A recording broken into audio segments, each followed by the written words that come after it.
Ladies and gentlemen, it is indeed the best night of the week because Fans Club Live Show is on. I got my panel with me. It's so much to discuss, so much to go into, and I know why, because it's a frenzy right now. NFL is on fire right now. Free agency is on fire right now, and all of my panel pretty much has some involvement in this. So I want to get their take on how their teams are doing, how if they like what's going on, and then kind of break down who the winners and the losers might be right now thus far. It's a lot to go into it. Salute to my panel. What's going on, Ruben? You were the first one on. What's going on, my brother? Salute everyone. How y'all doing? Glad to be here, man. God bless everyone, and let's get crunk. See you, man. Good to see you. First one. Salute, man. You already know. I love when y'all come in ready to go. Ruben, the first one. Lamar, what's going on, sir? Salute. How you doing? How's everybody going? It's good to be here once again on another Fans Club Live show with all my brothers across the NFL world. You can put it that way. We all represent our different teams, and we're true fans that really love the sport. So yeah, I'm ready to get into it this evening. That's what's up, man. What's going on, man? Good to see you, man. What's going on there? Terrence, what's good, man? What's going on, good brother? What's going on? What's going on? What's going on? Like that. We can't see you, man. All I see is the silhouette of the ball head, brother. What's going on with the lights? No lights today? Hey, man. You know, I'm under the weather a little bit, whatever. So Okay. I really came on to chump them, to get those two chumps from the Raider fans, but as I can see, they ain't showed up.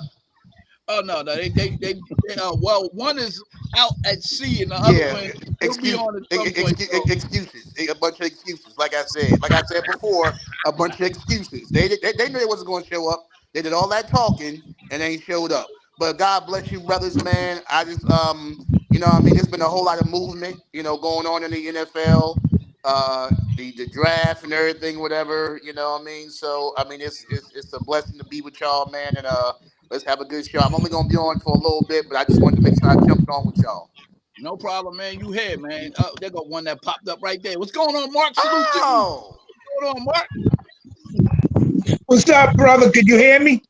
Yeah, I can hear you. I can hear you. I can't see you. I see that big. Oh, now I see you. I see. Now I don't see you. But go ahead. I can hear you. What's up, fellas? What's up, Al Ruben? What's up, T? What's going on, fellas? Great to see y'all, man. You know, we know it's coming quick. By the time you know, we'll be back in fantasy football, bro. That's how it's going down right now, man. So I'm loving the off season so far.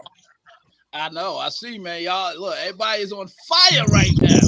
Fire, salute to you, sir. And yeah, it's right around the corner. It feels like the season is almost here again. And mind you, we got months to go. What's going on, Rick?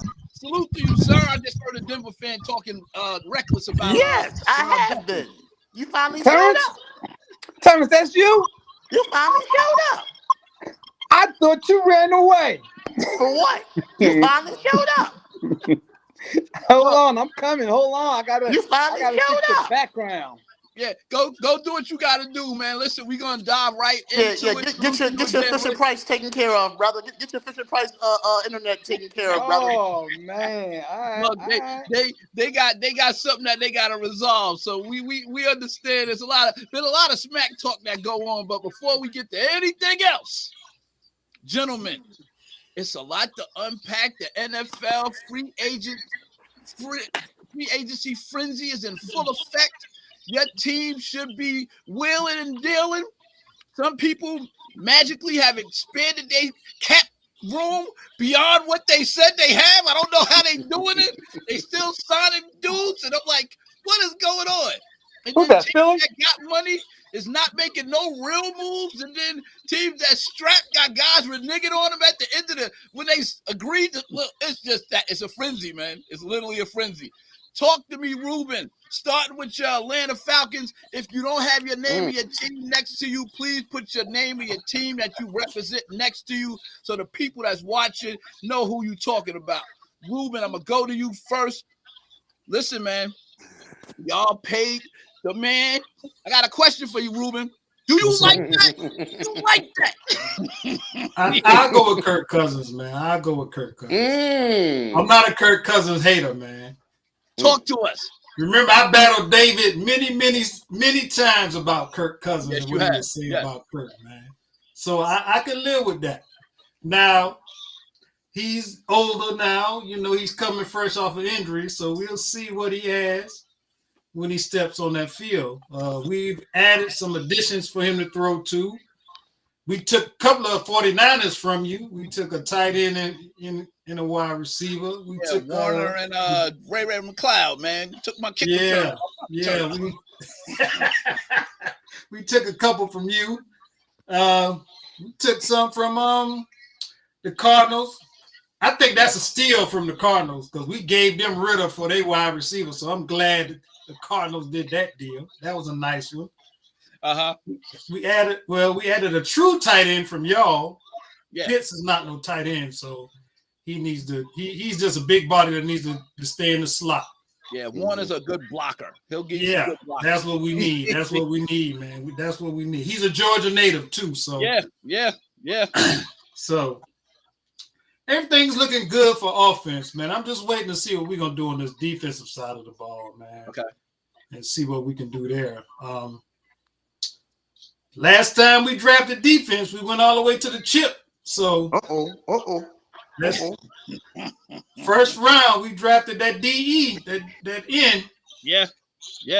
So let's see what we can do this upcoming season. We got a new head coach. We got a quarterback coach now. We are making some strides. I've been asking for that for I don't know how long. I've been asking for that, but I don't know. But we'll see this year. Hopes are high this year. I think we'll do a little bit more damage this year. It's exciting times in Atlanta. I mean, Atlanta's always exciting anyway, but look, if they could get to get the football team to get back to its glory days, man, listen, man, it'll be a nonstop party out there, man. So it's already nonstop. Kirk Cousins and being in Atlanta, you know, I see memes floating around with him and stuff like that, where he out there and he gonna get turned out when he gets to Atlanta. What you think, man? No, he ain't. I don't know, man. We you know, Atlanta is the home of the strip club. It's the home of the party life. We'll see what happens, man. Right. We'll see what happens, man. Yeah, but Kurt is a man of God, though, brother. Kurt ain't doing is he? I don't keep up with his. I know that outside. Is he? Okay. Yeah, Kurt's a man of God, man. He don't.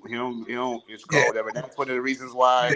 That's one of the reasons why he's been able to get so much money. I think you know what I mean. Without winning only one playoff game, by that alone. You know, he's a praying man. He's a praying man, brother. You know what I'm saying? He got that money. You know what I'm saying? I mean, what $359 million in guaranteed money over his career? I mean, dude. I mean, who else is saying that? Not even the GOAT saying that. No. Ruben, do you feel like now? We was talking about it offline. Lamar mentioned it. Y'all got the running back. Y'all got, some upgrades at receivers. You got some weapons now. You got your punt returner. You can use him also in the slot because he's a mismatch because he's real fast. Do you feel like how long you think before, Mr. Kirk Cousins get acclimated down there and y'all firing on all cylinders, man? Look, I give him about 3 to 4 games for him to get acclimated to see what he does. He got part of preseason. He might play a couple of quarters in the preseason. Then they're going to sit him down. What you waving at, man? Rich, why half your face in the camera and half not? And He's down there waving, too. What you waving at, Rich? I'm going through my pictures, man. I'm going through my pictures. I need something in the background. I'm not waving to Kirk Cousins. Who cares about Kirk Cousins? Look, y'all wanted Kirk Cousins. Clearly, I ain't want him. They paid him a nice whop, but Lamar or Mark or Terrence, give me that salary. Somebody give me the salary so we can hit. Not that I'm counting his pockets, but I'm counting his pockets. I just want to know what did this man get? I know it was like 100 million. I know it was 180 mil. I don't know how many years. 100 mil for 3 years. 180 mil. 180 mil for 3 years. And this is after coming off a season season-ending injury. You can't even count Achilles as a season-ending injury no more. The question is, was it an injury though, or was it just a situation where they just put him, where they just had him down because they knew he wasn't going to play him anymore? Ooh, that's true. The NFL. Look, I like how you put that out there because they do that. Listen, that happens. We heard that confirmed from one of the athletes. I heard him on one of the podcasts. He was talking about he had all these incentives and stuff, and they said, I think it was Victor Cruz. Matter of fact, Victor Cruz talked about that, how he had, all this stuff lined up for him, and then all of a sudden he stopped getting passes thrown his way. So yeah, I think they definitely play a little funny with that. All right, Ruben, I'm glad to hear that. So let me ask you, if you was to grade it, all y'all get your grades ready, highlight the players you want. And let me ask you, Ruben, one, what grade do you give you guys right now on a, like literally a grade A, B, C, D, E, F, whatever? Yes, not A, B, C, D, F. You know what I'm saying? Like, what do you have there? And then also, let me know, man. You think y'all done, or y'all gonna keep on going out there signing people? Nah, we ain't done. Uh-oh. We need a couple of more pieces, man. As far as offense goes, I give us a B+. I give us a B+. You almost sound like you are satisfied, which I never hear you say about your Falcons. Sound like you're actually optimistic a little bit. Got some excitement, or not quite yet? I'm excited to see what we're gonna do this year, man. I really am. All right. As far as defense, I still say we are D. Got you. Yeah, listen, y'all might make a move, but look, your boy Pitt said he gonna sell that. He gonna change the jersey number in exchange for getting some passes thrown his way. Maybe new number, new take on his career. He might be a whole different player. That when they get a new number, they start changing and playing better. You never know. That's what I want to see. We need to go back to that 84 because that ain't working. So the question is though, is that historically over Kurt's career, has he thrown to the slot or has he thrown to the tight end that much though? So I mean, been a little bit. Tight end, yeah, Washington. So Washington, I mean, you have to look at it and see. But remember, they say he's not. Rich Cole's gonna have to be in the slot. He's gonna have to be in the slot. He's not a true tight end. He's too light in the tail for that. So we'll see. I mean, it depends on how the offense is going to be built as well. I mean, although Pitts is a dude that has athleticism, but we all knew coming out, and coming out from Florida, that that he might not be that guy. He might be a guy that just has a bunch of potential, and that will just be the extent of his career. We knew that. We knew that because we even when we watched him play in college, we knew that he was mostly a two pattern running person. Whatever, we know he couldn't block worth anything. And we knew that basically whatever he's only going to run one or two patterns, whatever, and that be that. You know what I mean? So at the end of the day, whatever, he's the guy that like most people, you see a tight end that is well built, can run and this and this and this and that. But the thing is, whatever is that is very few of them that are like that actually end up being impact players. I mean, look at that. Now, let me ask you, Terrence, is that Miami?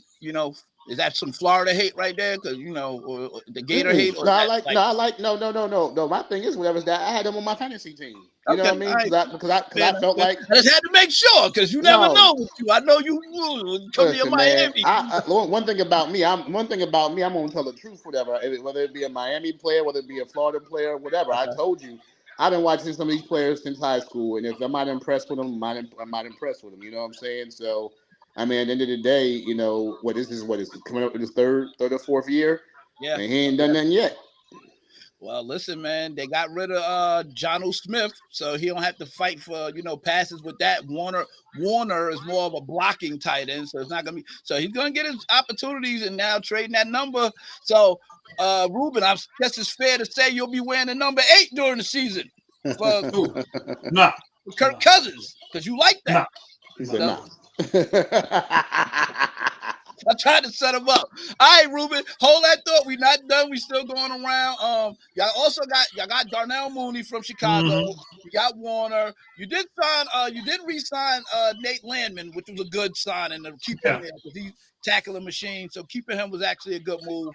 And like we know that y'all got Rondell Moore from just recently from the Cardinals in exchange for Desmond Ridder. So, you know, listen, man, y'all wheeling and dealing out here in these streets. And speaking of wheeling and dealing, I'm gonna go on to the next team that magically have I don't know. I seen where it said they had 42 million in cap space, but I'm calculating 65 to 70 that's been spent. Philadelphia Eagles. Way more than that. How are y'all doing what y'all are doing? You just signed Devin White 2 minutes ago from Tampa Bay for peanuts. What is going on? Talk to us. And yes, I'm hating. Good evening, everyone.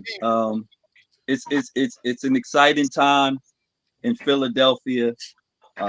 We have been very active in free agency, and the truth be told is, who wouldn't want their team to be active during free agency? Who wouldn't want their team to add talent to their roster? It doesn't mean we're going anywhere. We still have to see what happens. You know, once the team gets together and start practicing and play, you know, put it all together on the field. But it is definitely exciting times. You know, we've added a lot of key pieces to the team. Defensively, we added Bryce Huff from the Jets. We brought back C.J. Gardner-Johnson, who spent 1 year away from us. He was in Detroit. Now he's back to man down the safety position for us. You just mentioned, which I'm really excited about.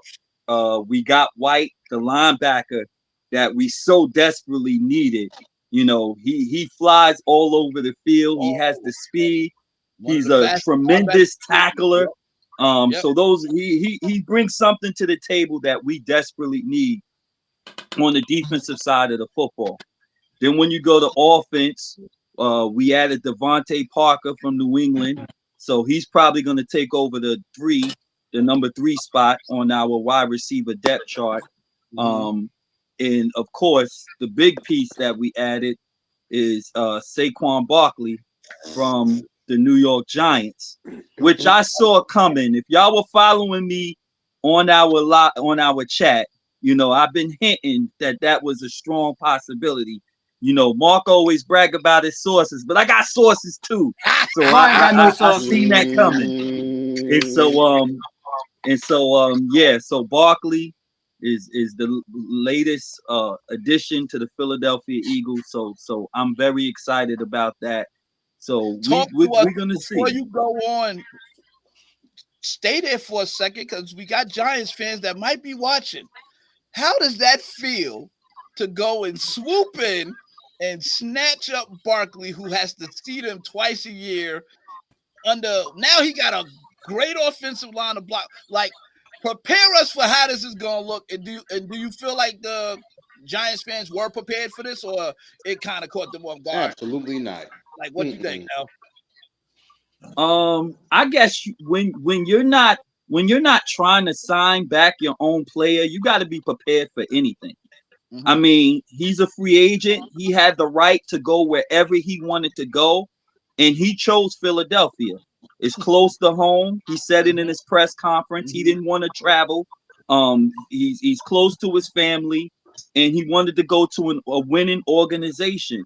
And he considers us all of those things. So, you know, you can't be mad at him. He wanted to stay in New York, tried to get a deal done 2 years in a row, and they never re-signed him. They tried to lowball him the first year, and he signed that franchise tag and stayed and played with them. So I don't think Giants fans can be mad, you know, because he really wanted to stay in New York. And when you let a player go, just like when we let T.O. go, where did he go? He went to Dallas, and we had to deal with him for the next couple of years. So these are things that are possibilities when you allow a key player from your football team to hit the open market. It is a quite strong possibility that they can sign with your rival, and you got to deal with them for the next couple of years. So that's what happened in the case of Saquon Barkley. But behind our offensive line, I'm expecting him to do great things. We've had good backs in the past, but I don't think anybody on this panel can contest or will disagree that Saquon Barkley is a special running back. He's one of the Mike. Could somebody else talk? He's been on here for 2 hours. Come on, man. I just got started, Rich. You sound like a genuine hater. That's why you ain't got Mike. He mad.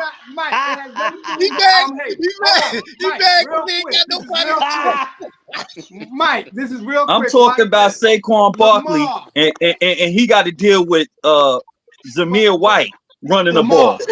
Lamar, do you like your picks? What picks? All your free agency picks. Do you love them or like them? I like them. You like them, so you don't love them. I like them. Okay, I won't say I love them. You know why I know you don't love them? Because when fantasy football starts, you won't pick none of them.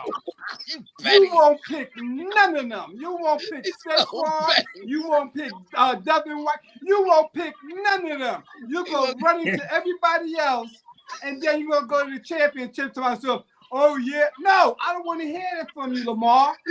I don't want to hear all this silly talk. Rich, wrong show. We're not talking fantasy football.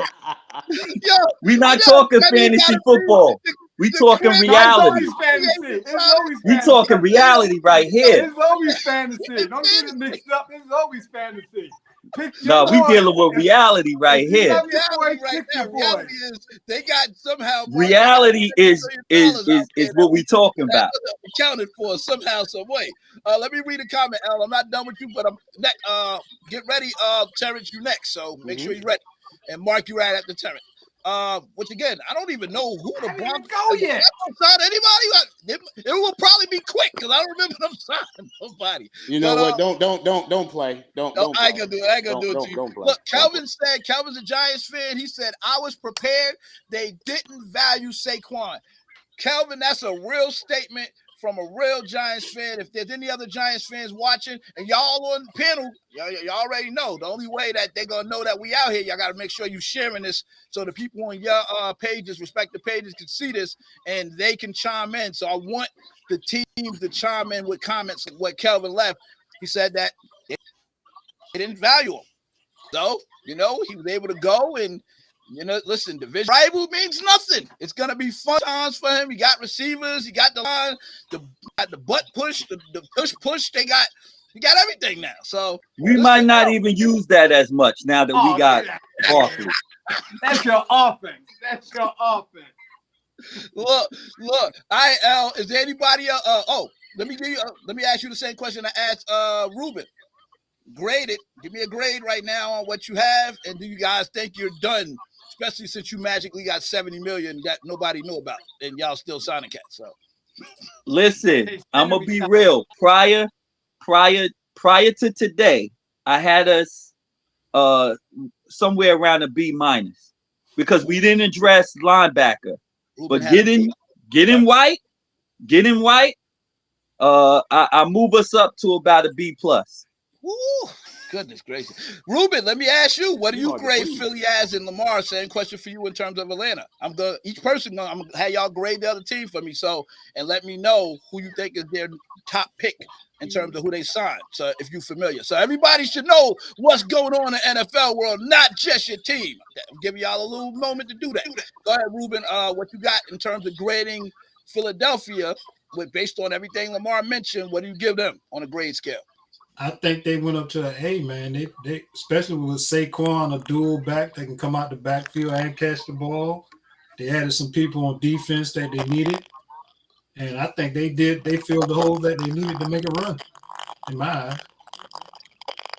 All right, you give them so give me a grade. What you got on grade? You got them an A? You got them an A? Yeah, I gave them an A. They was already a offensive juggernaut, and I don't know what happened to them last year, but they fell off. That the rich get richer, man. Look at the rich getting richer out here, man. It's crazy. So, I mean, I got to give them props for what they did in the offseason, man. They did a good job. I like it. Thank you, sir. All right, so Ruben gave y'all an A. Lamar, you gave y'all an A. Lamar, before I go to Terrence, I gotta mute somebody's line. I don't know who that is, but I think it might be you, Ruben. I don't know for sure. Let me see. But Lamar, nope, ain't Ruben. Lamar, what you grade Atlanta right now based on what you've seen that they've done? I think them adding I mean, Kirk man, Cousins honestly, as much as a lot of people will. Hold up, let him rock. Hold up, T. As much as a lot of people will on this panel would try and hate on Kirk Cousins, he's a comparable quarterback, way better than anything that they had in the previous years. And I believe that Atlanta is going to come out of the South. They're going to win the South, based upon that move. So I agree with Ruben's grade, and I'm going to give them a B+ as well. All right. I'm with it, man. T, your sound got a little cracking in it because you probably headphones or whatever. So I had, when you see me mute it's just because of that. All right. Thank you, Terrence. Thank you, Lamar. Thank you, Ruben, for your grades. Terrence, Lamar, you're next after Terrence. So get your stuff together. Make sure y'all listen. I want to hear your takes, man. But before I go to you, Terrence, let me I got Giants fans that's leaving me comments. So here's another one. Connell Thomas said the Giants front office makes the Jets front office look competent. They not too happy out there, man. And as I mentioned before, Calvin, who's a Giants fan, also said I was prepared. They didn't value Saquon. So, look, that's a very big statement to say that the Jets front office makes they make the Jets front office look competent. We see how things was with that debacle last year, but a lot of that had to do with Rodgers. So we'll see how that go this year. But thank you, sir. Thank you for that. Terrence, all right, you're unmuted, sir. Let me hear your take on your free agents. What? Well, tell us about free agents on it, man. Or what's the strategy? We tried as many free agents as y'all have. How about that, sucker? That's a fact. Because y'all ain't signed that many. We got four. Stop playing. But no, I it's I got like good six. I got a good six out there. Who's the we got? I mean, the thing is that right now you're trying to. Right now it's a rebuild. It's a rebuild. You let go Justin Simmons. You let Jerry Jeudy go for you should have let him go during the season for a much higher draft pick. I wasn't too happy about that part because we could have got rid of him for at least a third during the season. In my opinion, whatever, he just, he's a typical SEC receiver where he can't catch. It just is what it is. But no, in terms of just, in terms of the moves that we're making, whatever, is to get money back into the organization to be able to do some other stuff. Are we done? No, I think that you'll probably see some more, not first tier players, but second tier players that may be like the player that we got from Miami.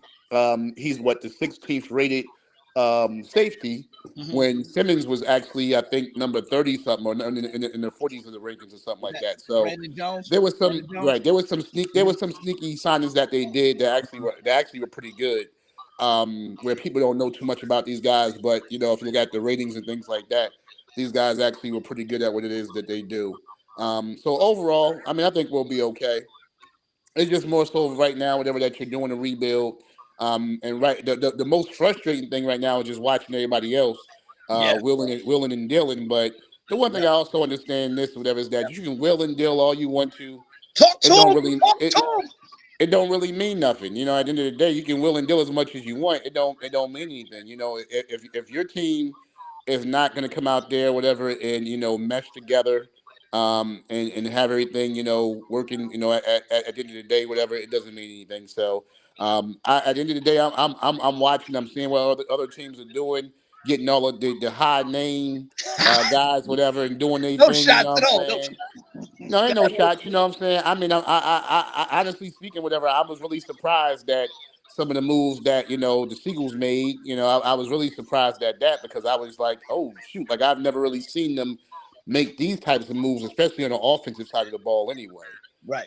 So and for them to value a running back that much, again, that's not like them. That's not like them at all, whatever. So teams are trying to win. They're trying to win. They understand that window, yep. It's not as big as it used to be. And although they have a good young quarterback, they also understand that the players around him are starting to get older as well. Yeah. So for me, man, it's just really just watching and seeing what it is that we're doing.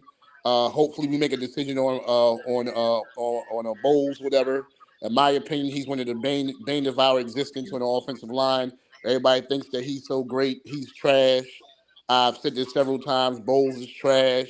I'm hoping that we can pick somebody up in the draft You or ready, something Mark? like that, whatever that can eventually supplant him because I'm not happy with his play at all. He's pretty much, in my opinion, been all talk with the exception of 1 year. Let me right. Let me ask Yeah, you. brother. Let me ask you about the key guy because the guys you have probably aren't as big a name as the guy that you lost. How do you feel about all of that dead cap space, man, with the Russell Wilson? Talk about meat potatoes, because I want to make sure I get everybody a chance, but kind of sum that up from your perspective as a Denver fan in regards to his treatment and how that went. And are you okay with the dead cap space? And you it's kind of like karma in a sense, based on the way you treat it. I mean, at the end of the day, whatever, this is a business. So, I mean, they tried to make something happen. It didn't work. And what you going to do? You know what I'm saying? Like, this is a business situation. And they tried to, when they signed Russell, they didn't feel like they were that far away. So they felt like, hey, we get Russell, whatever, we got some things going. But the problem is that you didn't bring in a competent head coach. So you brought in, and then you brought in a competent head coach, but now he wants to be the one that runs everything. With an iron fist for the most part. So at the end of the day, whatever. I as I said before, I'll say this and I'll say it again. I do think that Sean Payton is a great head coach. But I think that this season is solely on his back. I think that this past season, in my opinion, whatever, he showed that he needs to tweak some things and get some things done because, unfortunately, in my opinion, we ran only maybe about 5 or 6 plays a game. We ran dive left, dive right. It was the offensive minds that he's supposed to be, his offensive genius. I didn't see it. Literally, we ran. If you go back to watch our games, whatever, we pretty much ran the same 5 to 6 plays all game.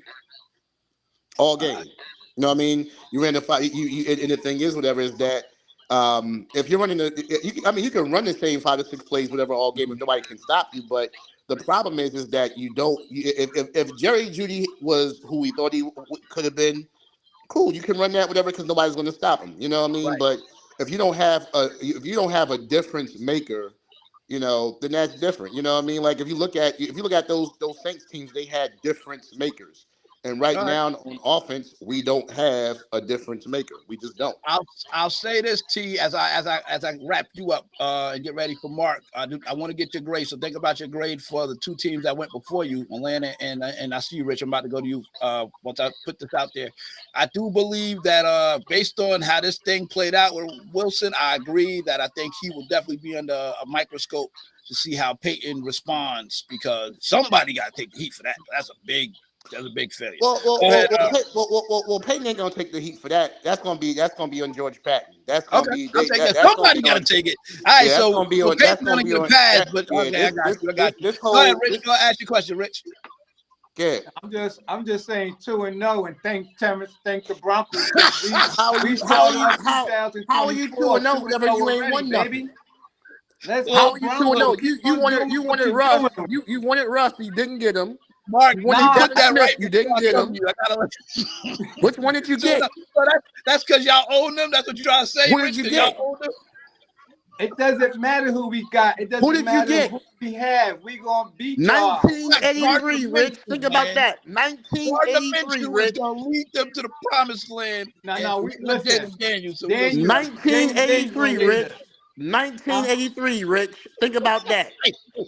Look, let me reel y'all in before y'all go left. More, all right, Rich, not Rich. Terrence, give me real quick. Give me a grade for Atlanta and a grade for Philly. Mark, get ready right after. I mean, right now, I have to give. I mean, honestly speaking, I have to give. Because of Kirk Cousins' history, I gotta give him a B-, man. I gotta give him a B-. As far as Philly, I give him a B+. as far as us, whatever, you know, based upon the circumstances, whatever, I'll give us a B minus. You give y'all a B minus. Yeah. I'll give us a B minus. He love his Because team. when you go look at when you get opportunity, whatever, the players that we actually signed, go look at I got them in front of me. I can see them. I'm looking. Go look at the I'm ratings, like, brother. Go look at the ratings. They're not slouches. They're not slouches. So they're younger players that people don't really know. You got a run stopper. We couldn't stop the run on defense last year for nothing. Hey, You know y'all what I'm signed saying? DJ Jones to all that money from us. Yeah, and guess what? He can't stop the run for nothing. I tried to tell you. All right, listen. Thank you, Terrence. I'll let you rock. So appreciate it. Yeah, Thank brother. y'all for your patience. Y'all should be. Look, I'm gonna stick and move and go on everybody, but I want to make sure I get you. Go ahead, Ruben. Right before I go to Mark. Go ahead. I just got to say one thing about the hiring of Sean Payton. Sean Payton, I don't know if he can say that. I think they did Russell Wilson dirty, and the reason I say that is because I agree. he kept old behind, broke down. What's his name? I can't even remember his name in New Orleans for I don't know how many years, and he couldn't throw past from 0 to 30, and he kept him an extra 2 to 3 years. Yep. But you want to let Russell go because he got a front office, and you felt exactly. My palm itching, man. I don't know what you mean. Exactly. So I can't give Sean Payton a pass, man. I'm sorry. No, I agree. No, I'm not going to say. If like I said before, in my opinion, like everybody thinks this is the year to blame Sean. No, last year was the year to blame Sean. In my opinion, Sean Payton, whatever, was the sole reason that we couldn't do anything because he was being stubborn. Yeah. He was the sole reason we couldn't do anything. He was the sole reason. Like I said, go back and look at the games. He ran 5 to 6 plays a game. There was no offensive creativity in his game. None. And to be honest with you, Russell didn't have a bad year.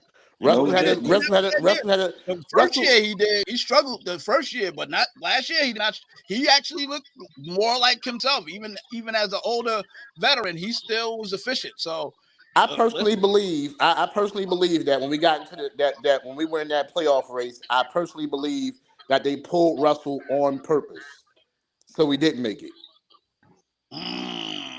I personally believe they pulled Russell on purpose. I like these hot takes, Mark. I like these little, I ain't gonna use the CO conspiracy, but I like what they throwing out there. I smell it. All right, thank you, Terrence. David said a comment. David said, Rich, look, it's going order. That's why you get on here early, you get to go. But when you get on late, you gotta wait. So, I didn't even mean to make that rhyme, and it did. Look at that. Look, David said, Dirty Kirk did Dirty Kirk. All the offensive players are going to explode in ATL. Ruben, that's for you. And you know he don't usually like. That's what I'm saying. I looked at that comment and was like, come on, man.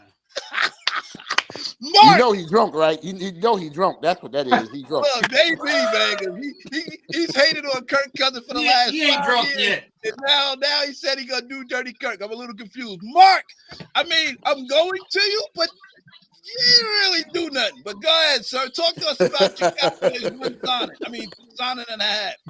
Talk to us. I'm gonna tell you what's hilarious. Y'all sitting up here literally grading 3 days worth of free agency and the season ain't even start. Draft ain't even come. Y'all don't have any idea on how to go about making cap room and everything. Let me just throw this out here, man, because I spent the last week doing my homework and educating myself on knowing how the cap works and all of this intricacy stuff that I don't take for granted because I want to know how my boys operate. Right. Philadelphia, congratulations. And I mean that wholeheartedly with no hate involved. It's 2 type of games that you play when it comes to free agency in the draft. You have 2. You have the long game, which the Cowboys play, and then you have the short game in which the Philadelphia Eagles play. Not only that they play, they've kind of mastered at this point. What I mean the short game is you asking, how does Philly come up with all of this money? How is Philly going about signing all of these people? What Philly does is Philly has the cap room to be able to sign you. And when they sign you, your first 2-3 years is lowball. So what they do is they back in your contract. So when you sign for Philly, Saquon only making $3 and some change this year, $1 million, which is right under cap room for Philadelphia. By year 3, when that $24 million kicks in, Saquon ass will be gone out the door. By next year, listen, this is real talk. Hassan Reddick, the reason you hear the Hassan Reddick talk, the reason you hear the Hassan Reddick talk, because he's going to be through $21 million coming in his 4th year. So everybody that they're signing is pretty much rentals. That's not a bad thing, L. So I don't want you to think I'm coming at your neck saying that y'all not doing the right thing because you're going all in to win every single year. Cowboys, we play the long game. We know we have guys we need to sign. We know we have up and coming sweet huge contracts too, plus they're homegrown, which we're more likely to pay than other people. So when you taking the scope of the two franchises, Cowboys play the long game.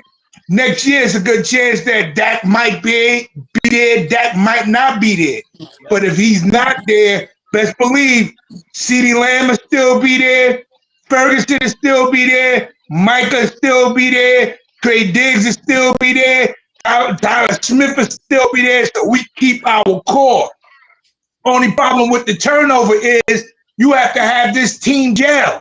I don't care if it's you, Lamar, in Philadelphia. I don't care if it's you, Mike, in San Francisco. I don't care if it's Kirk Cousins in Atlanta. If you think out of one whole year that team is going to gel, you're seriously mistaken. You can have success, but don't think all of a sudden everything's going to be cohesive enough for you to be able to go into the playoffs and play like everybody on your team's a vet. First and foremost, a lot of guys haven't even been past the first round in the playoffs. So now we're talking about going deep, making deep playoff Super Bowl type of runs. So in my mind, I when I had to sit down and understand the longevity of contracts, how contracts are broken down, how contracts are backloaded, it makes it more understandable if Philadelphia is 45 under the cap. If they sign $45 million worth of free agents and their first year doesn't accumulate to $45 million, they should still be able to sign. But by year 3-4, all of those big names for those outrageous contracts that everybody's sitting back saying how Philly had this money, you'll realize that Philly's not paying Saquon. They can love him now. By year 3, unless Saquon has 215, 1,600 yard years, Saquon is out the door because ain't nobody paying $20 more million in cash space to one guy. Like, we're in a predicament. Hold on, L. Let me just clarify real quick since I got the floor because I don't know when I'm gonna get it again. What I'm saying is, take this year. I got Dak Prescott. If I don't sign him to a long-term contract, I gotta pay this man $60 million. 60 million big ones. That's a big chunk of cap space. Hey, you laughing now, but you're gonna be in the same predicament by mid-season going into next season. And Prescott has been paid twice. Brock Purdy hasn't even negotiated what his contract is, and he's gonna want more than Dak Prescott. Why? Because he's been to the Super Bowl. Yeah. So if you're taking all of this into account, you better be smart and understand that for everybody that you sign and everybody that it's only a consequence on how your team has an outlook on the long ball game or the short ball game. Philly's been on the cusp for the last 3-4 years to the Super Bowl. So it only makes sense for them to keep going all in because they've been knocking on the door. And like I said, if you don't know me, I'm the type of person, my glass is halfway full all the time. And if I keep knocking, you're going to eventually let me in. And that's what Philadelphia's theory is. Let me make sure that I'm always in the hunt and have the quality players around me and not let everybody else steal them. And by 2, that just say they don't go to the bowl this year or they go deep into the playoffs, you're going to have those same dudes have a lot more cohesiveness the second year going in before you end up losing everybody going to the third year, having to retool because you're going to be voiding contracts left and right and getting rid of players. Okay. So, no, I'm happy. Oh, wait, real quick. Go ahead. I know exactly why Kendricks left San Fran. He went to downtown San Fran. He went for a meeting, saw all that craziness going on, and he said, let me get out of here. He said, let me get out of here, bro. He said, let me get out of here, bro. He's like, I'm not doing this. I'm not doing this. I just want to say one thing. I just wanted to say one thing. I'll say this real quick in response to that. I can't miss what we didn't have. He was there for 2 seconds, so I don't miss him. Go ahead. Oh, y'all already got him on the hit list. I've already been by y'all blogs and all your content creators. Y'all heated right now. And and now you even matter. Hold on, L. Now you even matter because L took the other linebacker that you thought you was gonna scoop up. So you don't have nothing now. I'm very upset about that. I'm hating on Philly because I'm glad that you broke that down for all of us, Ruben, Rick. Yes, I want to add one more thing to that. I had to respond to that. And guys, remember, meat potatoes. I got to get everybody a shot because I want Rich to pass out over there because he got so much. He want to let us know how great Gardner Minshew gonna be. All right, listen. I just wanted to jump in and say this, Mark. Your breakdown of free agency was definitely on point. I hope everybody who doesn't understand learned something from what he just explained. And here's what I wanted to add. As far as the teams are only locked into the money that they guarantee the players. That's why players are always coming to the table looking for that guaranteed money. So really, when you look at a contract, the Saquon Barkley's contract can earn up to $51 million with incentives and if he plays out the life of that contract. But we only gave him like 24 guaranteed. So that's the only thing that the Philadelphia Eagles is on the hook for with that contract. It's that 24 million that's guaranteed. All the other money is stuff that can be cut away, just like Rich was doing. You know, so you need to understand that. I need you. He'll never see. You'll go younger by the time he ever sees that. So it's a good thing, man. It's not a bad thing, bro. Yeah. And for those who are not playing the long ball or the short ball game and is in limbo and just grabbing people and taking people and not understanding that there's consequences behind everything, you'll learn very quickly that it's not an easy thing to do to navigate NFL cap because it's designed to make sure that you are put in a predicament where you're gonna lose someone, so someone can go to someone else and help them improve. So that's. Let me say this. It is both sides of the football too. It's both sides of the football. We're spending money on offense, but our defense suffers a little bit. You know, you can't pay everybody. So we gotta make up. We gotta make up for some of our holes in the draft. We gotta get younger and fill those pieces with younger players. That's gonna cost us less money. So everybody is balancing their cap in their team, you know, differently. Let me. What we do, Al? Hold up, Mark. Let me just. I'm gonna say this. Because you gave me a whole soliloquy breakdown for Philadelphia, but you ain't telling me about what y'all doing. I heard Cowboys fans all week. I just told you we playing. Mike, we haven't signed. Yo, son, we have not signed a free agent in free agency in 9 years. We don't do that. You said the same thing to me the last 3 years we've done this show. Why you ain't spend money? Why you ain't spend money? Why you ain't spend money? I'll tell you why we don't, because if I could sign an Eric Kendricks to 1 year deal, draft a linebacker for him to learn from, guess what? Kendricks can go out the door and I'm replacing Kendricks with a dude I got for the next 4 years at the cheapest price. That's how the Cowboys work. We draft to make sure that we got, all right, I'll give you a great case in point. last year we signed Gilmore. Gilmore, right? We signed Gilmore. Yeah. Gilmore ended up starting because my starting corner got hurt. But if Gilmore would have never got hurt, Bland would have never. I mean, if Gilmore would have never got hurt, Bland would have never started. So Bland was already in the plans to take over Gilmore's spot, but we picked up Gilmore, and then Diggs got hurt, so we bumped Gilmore 1. Now Bland had to be accelerated to number 2. And now that he's accelerated to number 2 as an all-pro, let's get that right, as an all-pro, not a first-round pick, a fifth-round pick, all-pro who led the league in touchdowns as a cornerback. Now I'm going into next year. I don't have to sign Gilly again. I really don't. If I don't want to, he's more of a luxury pick because now I got Diggs on one side, who's a perennial all-pro and led the league in picks. And then I got Bland on the other side, and I just signed Jordan Lewis. So everything we're doing opposite of how Ellen, we own game and do our draft, bring our draft dudes in, and then get 1-year deals left and right with quality players.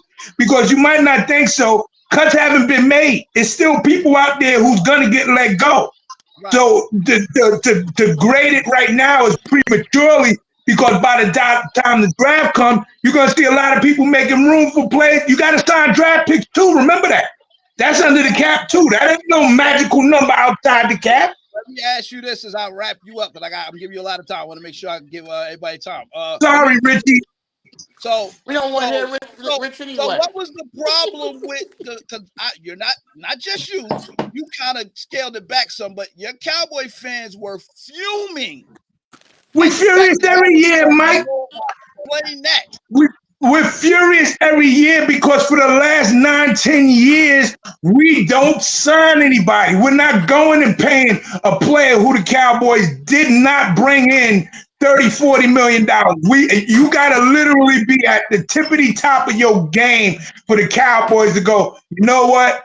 This is the dude we need. He's such a game changer. We don't want anyone else to have him. Just like Philly did, the way they went about doing things. They don't want you to have White. They trying to beat you. That's why they beat you to the punch.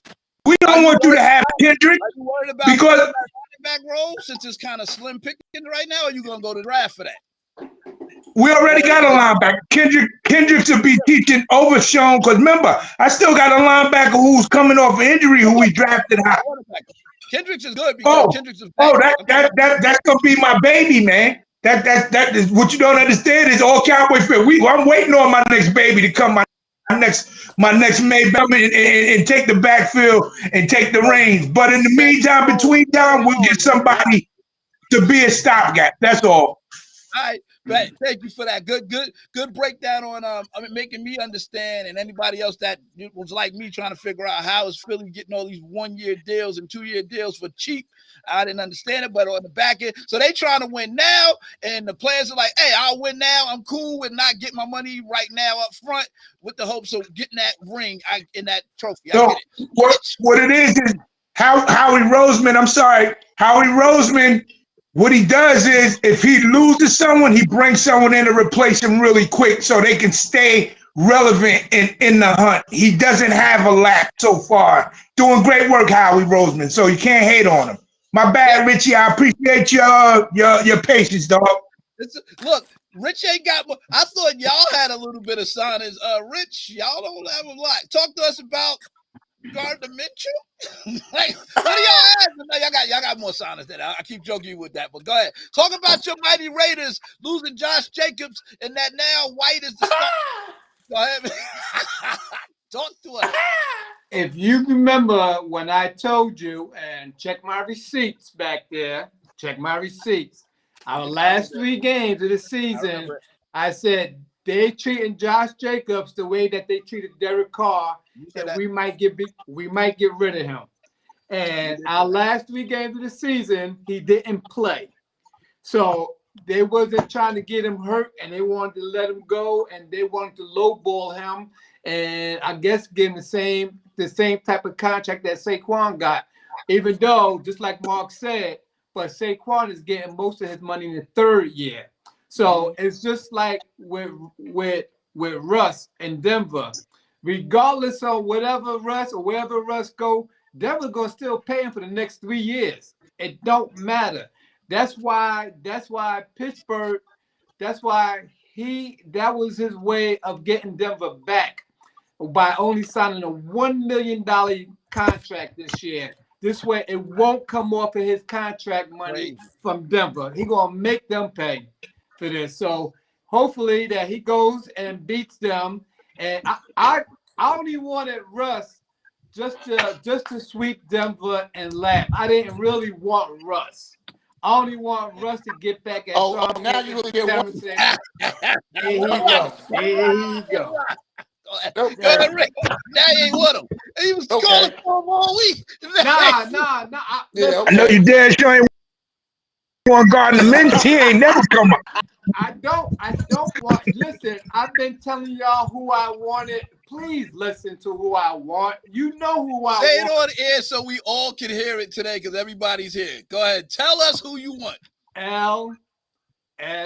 LSU quarterback, Heisman Trophy winner, AP's high school friend, college friend, came to our last game when we beat a team named the Broncos, and he was in our locker room the whole time laughing at y'all own them.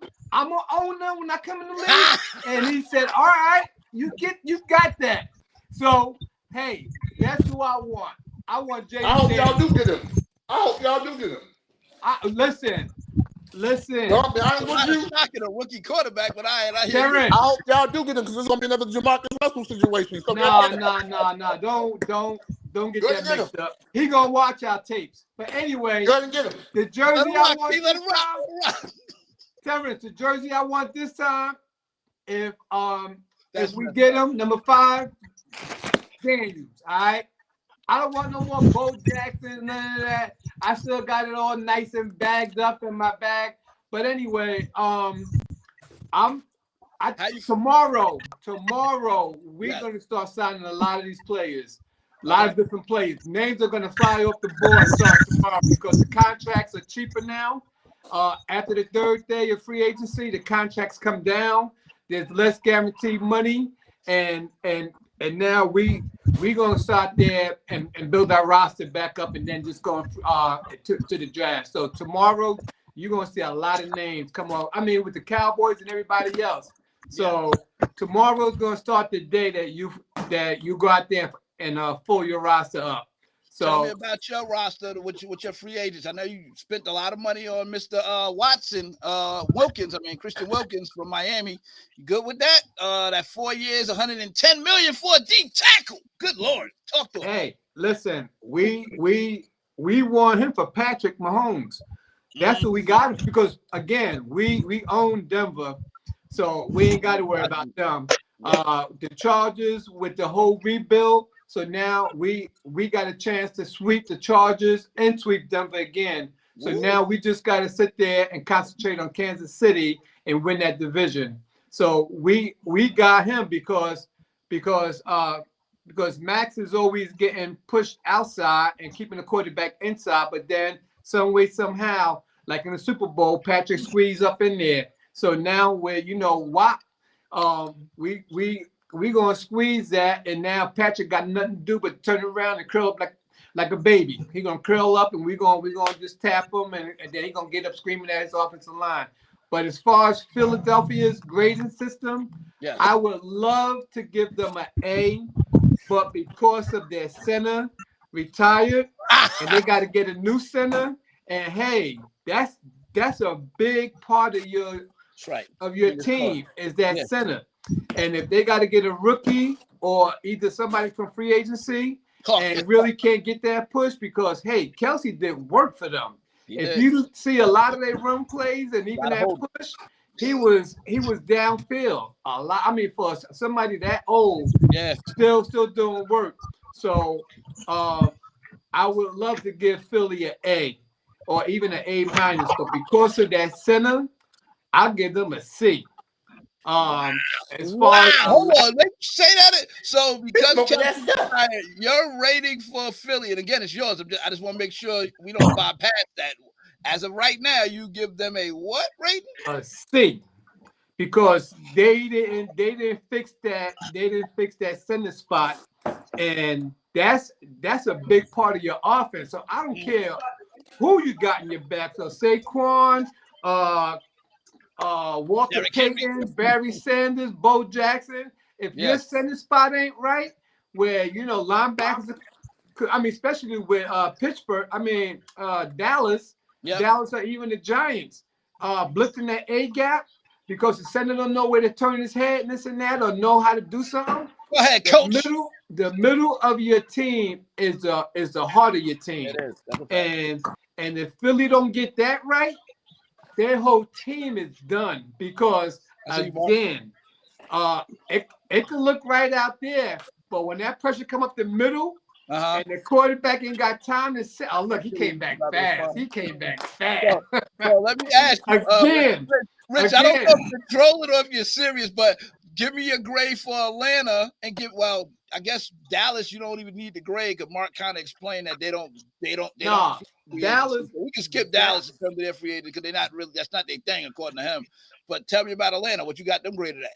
Dallas is an A, because they kept all their main players. They don't go fishing, trying to buy a Super Bowl. So I'm going to give them an A. What it is. Together. What it is. Armstrong. Who they started? They lost one of their deep tackles. Armstrong, stop, man. Stop blowing Armstrong up, man. Stop blowing our backup rotation players up, please. Hey, Mike. Just like Rich in a second. Don't go nowhere. Hey, Mike. Just like the number one pick you picked in fantasy was Aaron Rodgers, right? Got that. He dropped back and got hurt on the second play. I see Kirk Cousins doing that real soon. So that's like a waste. That's wasted money. Richie, man, stop doing that, Richie. On the quarterback with ACL, I would never do that. I would never spend my money on a quarterback who had ACL, and I don't care who it is. I don't care. Once you got an ACL, running back or quarterback, you're off my chart. So what do you give them as a grade? Because I want Lamar to respond to you before he ends up dropping. Atlanta gets a D for picking up that bad pick quarterback, and Denver Broncos gets the L. Loser again. Loser again. You hear what I'm saying to you? He don't even know the players that need to do. Yeah, he probably know. He just hate the hate. Lamar, respond to all of that Rich broke down. Travis Kelce retired. Jason Kelce. Jason Kelce retired. And because of that, y'all gonna take a big blow, and he gave y'all a C. Y'all need a center. What's going on with that? That's the difference between him knowing my team and See, that's good. See, because he's lying. I tell you what. and him not knowing my team. Go ahead, L. If you still L, your audio always acting up. You got to go on the computer, man. Your phone, man. You got Boost Mobile or something. I don't know what's going on. Mark, go ahead, man. Chime in while L get his rebuttal together and get back on. Go ahead. First of all, I got Boost. Leave Boost alone. I don't use phones that take a picture of me every 5 seconds that I don't know about. But that's a whole nother story. You Apple users. Listen, hey Richie, I agree with you on how things look on paper opposed to how they work. How things look on paper opposed to how they, might pan out. But you can't. I personally give Philly an A because Philly's always proactive. Philly don't play around. If you're gonna leave him out there, Philly gonna snatch him up. That center position, they can easily kick somebody down. I'm almost positive they got somebody on the roster that they have that much confidence in and have been grooming, because they knew that the day Kelce wasn't going to be there, they would have to fill that spot. Plus, they can do that in the draft. In saying that, the only bad thing is it's just not a long thing that's going to transpire. But within the window that they're looking at, which they should look at, because for the last 4 or 5 years they've been competitive. This this right now is great for them. So I give them an A for number one, improving on everything that they lost, bringing in guys that they already were familiar with that, you know, appreciated being there. So they really, really went out of their way to make sure that as a Philly fan, you're happy with all the adjustments and all the trades and all the free agents that they brought in. I also give Atlanta, I give Atlanta about a B minus. I think, you know, I think Kirk Cousins is serviceable. I think he's gonna take time. I don't think the ACL, MCL, whatever issue it is, means anything because he's not a running back, you know, running quarterback. He's a drop back quarterback. He stays in the pocket. He don't have to worry about running. He gets the ball out quick enough. Richie, I give y'all a B minus also because I know y'all not finished. Yeah, they're not finished. You know, Richie is right. Richie does have it 100% right because now there's no way that you can take his end out the game because if you do, you got to go up the middle. And he has somebody up the middle. The only thing Richie didn't say is he needs somebody on the opposite side of Crosby to be able to hold that down. And I'm sure he'll address that in the draft. You know what I'm saying? So I don't think any of us is talking about, and any of us is giving any credit to, credence to, any magnification to is St. Louis. You better, if you haven't yet, you better sit down and look at St. Louis and how many draft picks they got. Not only that, the order of draft picks that they have.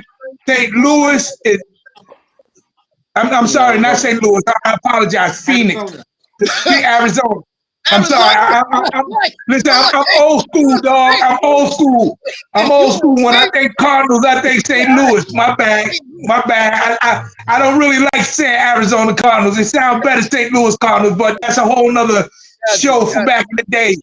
What I'm saying is, if you looking at going into free agency, going into the draft, right now, once you go and you look at Arizona's draft order, you'll see they got 2 number 1s, 1 number 2, like 3 number 3s, 4 number 3s, 3 number 4s, 4 number 5. They are so loaded that whoever that they decide to take off of your hands, they will do that so easily. So if anybody should get an A grade without even making really a splash in free agency, you'll see that Arizona will be hands down the manipulator of the draft coming up because they have control over everything. If you want to move up and get your quarterback, you're going to go to Arizona. If you want your wide receiver who's disgruntled and wants to get out of San Francisco, guess what? He can go right back to Arizona State and come right to Arizona, and they'll pick him up, give you that number 1 or number 2,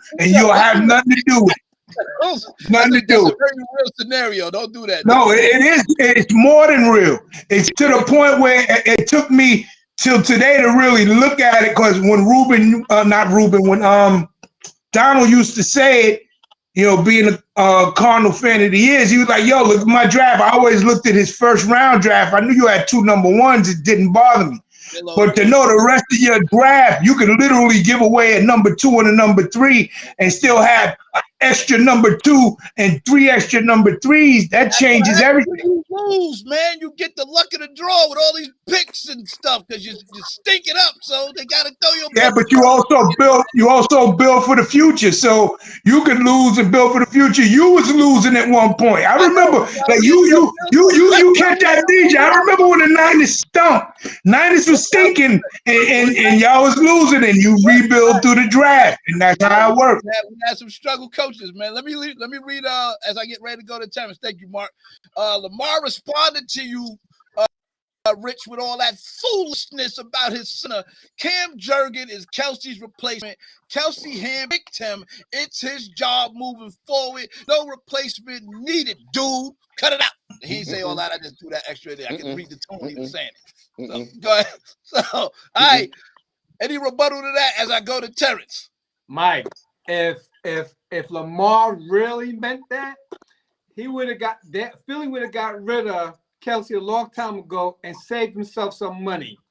That boy ain't ready. So Lamar can say whatever he wanted to say. when a team thinks a player is ready, they will cut loose with somebody, save money, and put his replacement there. Why wait till he's 49 years old and 49. now you want to play somebody there? Lamar, get out of here, Lamar. Yeah, he said 40. Oh yeah, shots fired.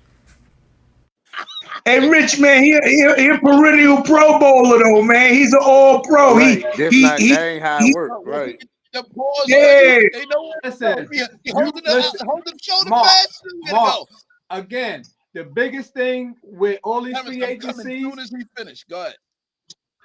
with what goes on with free agency, and that's why the Cowboys do not really get involved with it.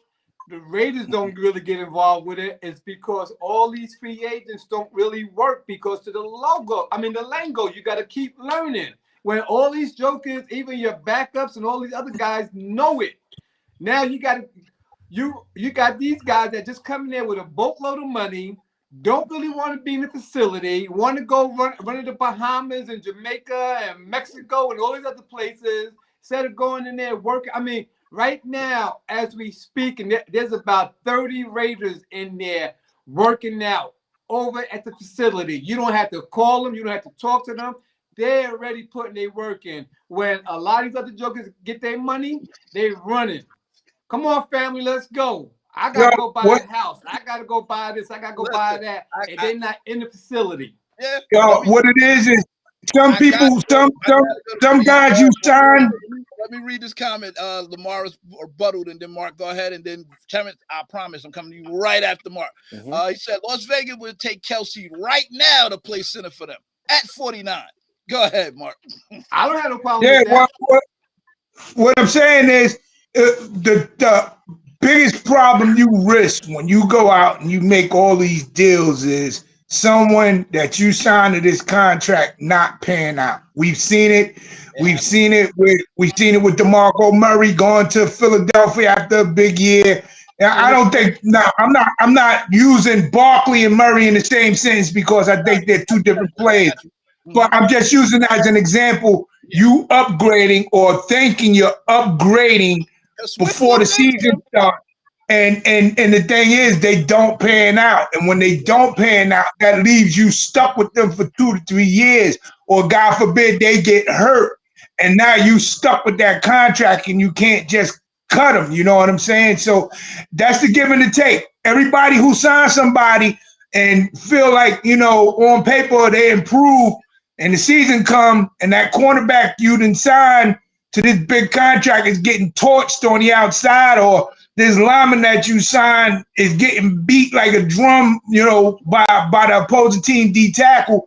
So if you're listening, don't be naive and think that everybody who signs somebody that automatically that puts them in this super position where, you know what, they're going to the big dance. Only one team going to the big dance, and only one team has won that consecutively. So until they're dethroned, stop blowing everybody up, making them seem like they're the Kansas City Chiefs, because that's false.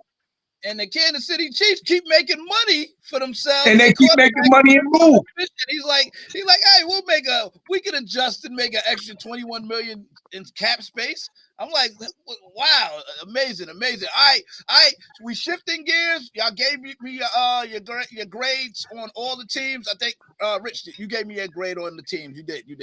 I didn't give me mine for yours, Mike. I gave y'all an F. A F. And the reason I gave you an F, and the reason I'm giving you an F is because the maneuvers that you made the last 2 years did not set you up for success going into your third year. So now you're paying the penalty for having bad cap moves and signing bad players to bad contracts. And now you're on the cusp. And like I told you, you will definitely be a different 49ers team that you was the last 2 years. You will have holes. You will be able to be exposed in certain ways. Your linebacker core will not be as strong until you get your other half of that duo back. It's a great thing to know that Armstead will no longer be there to stop the run. You got Malik Collins, who the Cowboys drafted, he can't plug a hole if he had flex glue. That's how bad he is, though. The cut is coming, so we might by the time the drafts, people get let go. You never know, man. I'm hey man, I'll give you a D. I'll give you a D minus, son. I'm not gonna give you the F. I'll give you the D minus. We start anybody with us being as strapped as we are. I'm fine with it right now, man. I just need us to figure out what Ayuk. I definitely don't need the scenario you mentioned. It's over, Ayuk. baby. It's over. He's gone. He's gone. Jackson, he's gone. Eric Armstead, all that money now. They talk about trying. Armstead got that max deal. Yeah. Once Armstead got that max deal and Ridley got that max deal, you can't keep Ayuk. No state. You can't keep him. Listen, Terrence, I'm gonna put you on the spot. Yeah. I need you to tell us. You the first one as we shift. We still in the free agency, but I want you to tell us right now in terms of, again, we're only basing it on this week. We know a lot of things gotta happen, but if you was to look at and evaluate all the teams, who you think has really come out like in terms of upgrading their roster based on what we've seen thus far? The Seagulls and Texans. The Seagulls and the Texans. You gave me two. He didn't give me one. Whoever's watching, I need y'all to chime in and give us comments. The Seagulls and the best improvement for themselves. Go ahead, Terrence. The Seagulls and the Texans, whatever. And I know Rich was talking about the center position. I gotta call you on that, brother. That's not accurate. That's not accurate information. Because most of your guards that are in the NFL, whatever, played center at some point in time. So that's the reason why your center position is not usually even drafted until the 7th, 8th, or they're actually free agents. So if they were that important, they'd be in the first 3 rounds of the draft, brother. So for the most part, you know what I mean?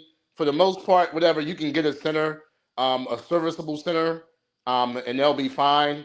As long as you can, and the way that the actual offenses are built now, as long as he's able to get the ball up, you know what I mean, and block whatever to a decent degree, you'll be fine.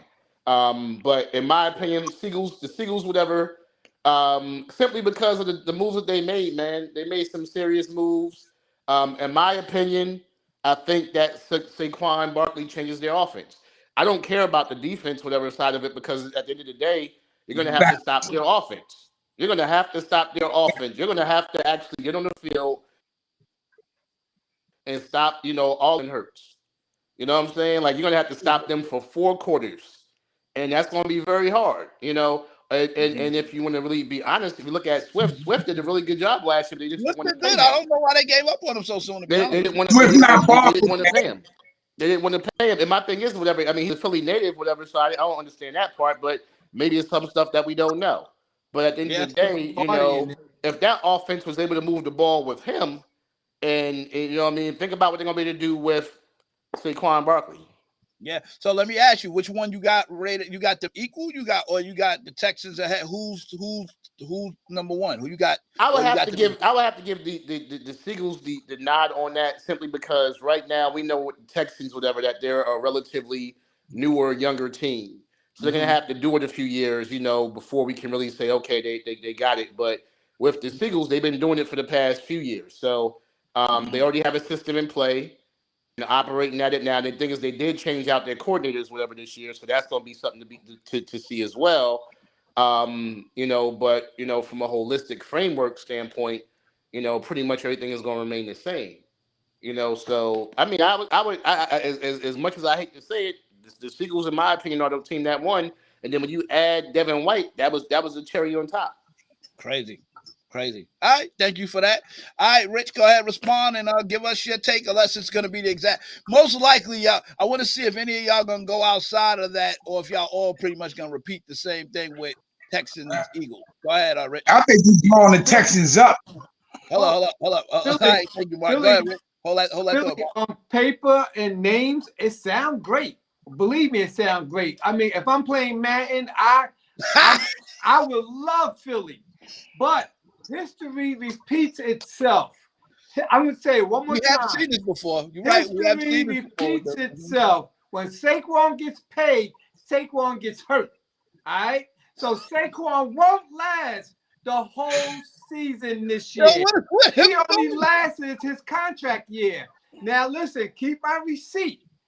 Keep my receipt, because when I'm telling you now, with the center, it's going to come back to bite him, and Barkley is going to come back to bite him. By week 5 or 6, he will be out for the rest of the season. Crazy. But it's called a jacket. If you go to court and you keep doing the same thing over and over, the judges look at you, open up. You are career. No matter what you say you're do. When Barkley gets his money, he gets hurt. That's why the Giants only put him on a 1-year contract, and he still got hurt last year. He still got hurt. It wasn't So as you're gonna bad, so but hold up. he You're still got gonna hurt. So when the 3-year contract that Philly gave him, Horrible. I Horrible. promise you now, Uh-huh. mark the date and time. I can't give you that. I can't. Lamar said, No, I I'm dislike keeping him. I Richard's can't say receipts. that He said recipes, but he said, I'm keeping Richard's Yo, receipts. hey, T, Yeah. T, you're not gonna be able to load the box against Barkley. Right. No, Barkley that's not, won't see a 9-man front, an 8-man front the whole year. Because if you This is a do, different offense than Dallas was in New got York. it. Smith and Brown is gonna eat you up, and if you do, then you got the risk of Jalen Hurts eating you up. So you're not gonna have to worry about Philly defense when they throwing up 35, 40 points on you. And the difference between Philly, Very afraid. You should be very afraid right now based on that. who? I'm a Cowboy fan. They don't do that to us. I'm talking about the rest of y'all. The rest of y'all worried about that with us? You crazy? Well, what I'm saying is, real quick, what I'm saying is the difference between the Texans and Philly has legit 100% playmakers they have brought in. The Texans have legit 100% talented players. But in the grand scheme of things, me as a Cowboy fan, that I always look at the big picture. I don't care about the regular season. I'm looking at the Super Bowl. So Philly has put themselves in the best chance to be a representative of the NFC. You can't sit here and tell me with a straight face that the move the Texans made is enough to beat Kansas City, because it's not. Because they can't beat Kansas City when Kansas City is still going to be improving and have the best quarterback in the league. Like you can have a confused face, but the last 2 years, the best player in the league, the one nobody can beat when all the marbles are on the line, is Patrick Mahomes. And until he's dethroned in that division, all of those signings Pittsburgh made, all of those signings Baltimore made, all of the signings the Texans made mean absolutely nothing if you are not going to be able to dethrone the 2-time Super Bowl champ in that division. So you for me, Al Jair being reunited with DeMeco Ryans, and then having Daniel Hunter, who's a stud at defensive end, to go with what they already have, is not gonna. And we know they got offense. It's only been 1 year. It's only been 1 year, bro. Play that championship game in Kansas City. They look like I think they can compete, man. And It's remember, only been 1 year, man. It's only been 1 year. Yo, man. We can't just go by 1 year. You got all these players in, and you think football don't work like that. So if you listening and you pay attention, this ain't basketball where you just gonna put 5 people in and everybody shoot. Everybody got to know their assignments in football, man. DeMeco Ryans is not done. He's a kind of coach. Andy Reid ain't even start yet, man. Andy Reid ain't even start. I'm letting you know. Andy Reid didn't even start. I think we got to temper. I think we got to temper. Our expectation of DeMeco, man. Like, don't get me wrong. I think he's a talented coach, but let's not get too far ahead of ourselves, because that's what gets black head coaches that's what gets black head coaches in problems anyway. When we start doing that. Don't do that. So let's make sure that we don't let's make sure that we don't do that. Let's not do that to him just yet. Let's not Kevin, great comment, Kevin. I'm biased because I seen him firsthand and how the players responded to him. So I'm not surprised with the signings that the Texans. Remember, the Texans got an offense, man. They got Right, an offense. but I mean, but at the end of the day, whatever it is, again, like they really haven't seen adversity. Like they're coming up. Like right now, it's the Cinderella story. What happens when the shoes start the shoes start falling off? You know what I'm saying? What happens when CJ Stroud, God forbid, gets hurt? What happens when what's the kid what's the dude from Alabama, 31, whatever? What happens if he gets hurt? You know what I'm saying? So I mean, we got to temper it a little bit because in my opinion, whatever, you just never know. Go ahead, brother. I'm sorry. Hey, Steve, first and foremost, they got game film now. Game film, brother. Yes. It's game film on him now. That's true. Yes. Yep. Game film. I'm still gonna stick my neck out there and say they're gonna be in the playoffs. Are they beating Mahomes? That's the question. Are they gonna beat Patrick Mahomes? That's the question. Are they gonna beat Patrick Mahomes at Kansas City? They're not beating Patrick Mahomes. I'm just saying. We did that already. The Raiders beat him convincingly. They beat the brakes off him at home when it counted. When it counted. Well, no, I don't care about the regular season. I don't care about the regular season. The overraters wouldn't know anything about the postseason. They didn't make it. That's because they stopped running JJ, right, Rich? That's why they wouldn't know nothing about that. It's because we had let McDaniels coach the half season. If we let AP coach the full season, we would have. Y'all would still be at the same record that you always had. And listen, mediocre. Again, Terrence. Mediocre. Season didn't even start yet. 2-0. So mediocre. You're mediocre. That's read that Las Vegas mediocre. Read Kelvin chat, man. Let me read Kelvin comment. Kelvin said, "I like the Eagles' free agency acquisitions, but I wonder if Kellen Moore was the correct choice as offensive coordinator. I don't think he is a creative OC when it comes to the running game. And somebody that don't like Kellen Moore, I wonder why, is clapping kind of interesting." Yeah, baby. That right there is the wild card, brother. Because I know him way too well. What I will say is he don't like running the ball. And one thing he don't do is run deep patterns. So everything's going to be curl, slant, nothing deep. And then I can guarantee you by week 6, Nick Sirianni going to be like, listen, we just paid Barkley all his money, man. He needs to at least touch the ball 10 times because in Moore's offense, he'll touch it 8 times, and 2 of those 8 will be swing flares out the backfield. So Lamar, trust me, he didn't make Phillip Rivers any better, and I really highly doubt as a quote unquote quarterback guru, because that's what he came in with us as. I don't know why you call him that. Be careful. No, this is what they was calling him in Dallas. And to be fair to him, he did help out Dak Prescott, and he, because Dak Prescott was with him, from his rookie year on, because he was under Prescott. So I understand him. But what I will say is you're putting him with a guy who's not traditionally a pocket passer, and Kellen Moore is going to ask him to literally sit back, read defenses, and throw. And the biggest gripe the Cowboys had against him was, after a minute, everybody knew what he was doing. Everything's a quick hook. Everything's a button hook. Everything's a quick slant. You might take 2 shots down the field. And then on top of that, he didn't like running the ball. So McCartney had to literally take over the play calling from him mid-season so we can run the ball. So I want you to be very wary of him being there, Lamar, if you're listening, because he is not,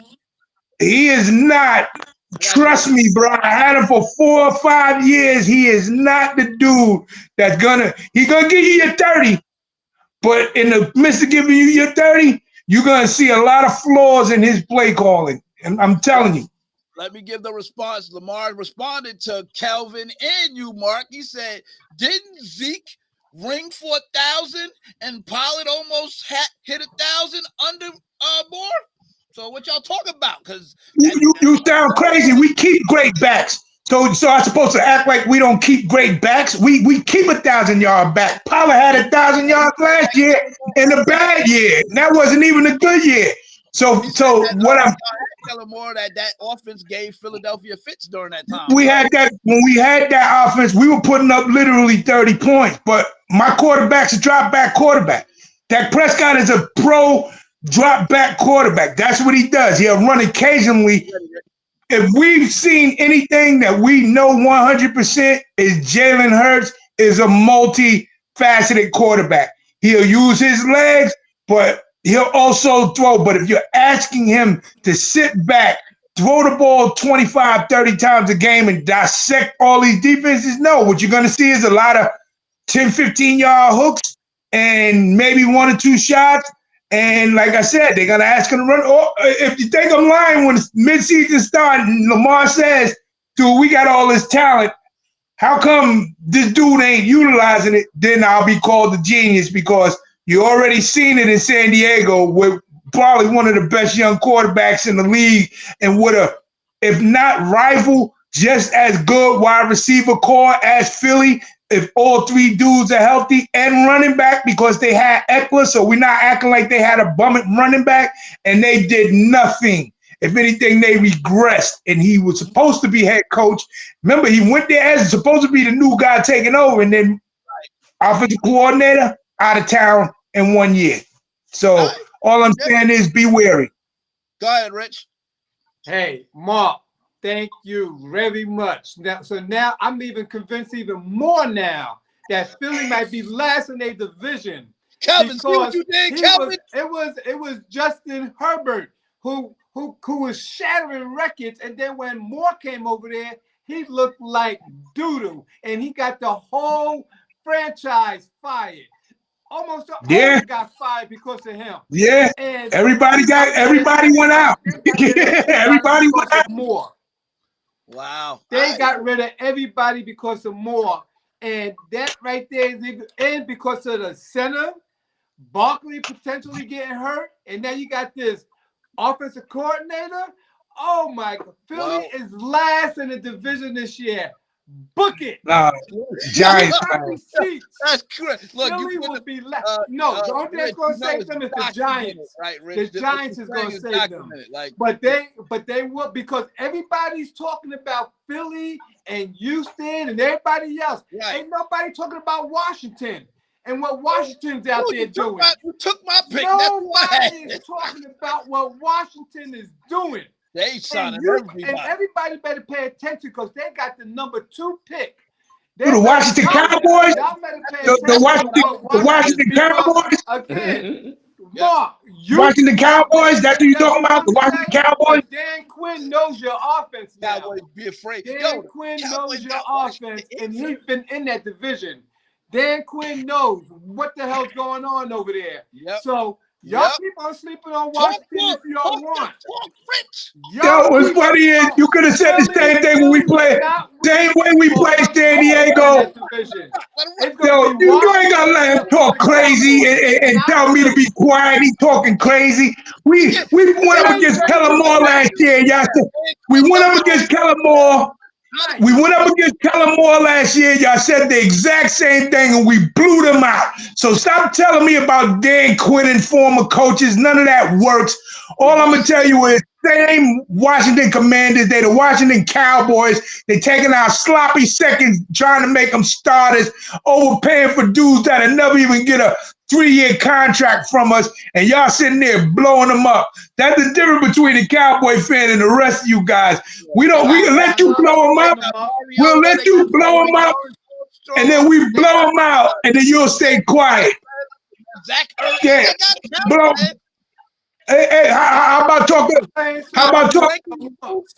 From Carolina? They got talent, man. I don't know, man. Look, hold on. Lamar said, in response to y'all whole Kellen Moore blew up San Diego and they sucked and all of that, he said San Diego got killed with injuries. Don't act like y'all don't remember that San Diego had the injury bug, and that's why a lot of that happened. Because I do remember. It wasn't Gene San Allen Diego. came It's out. Los I Angeles. know Phillip Rivers was never hurt. I know their quarterback, their franchise quarterback played the whole year.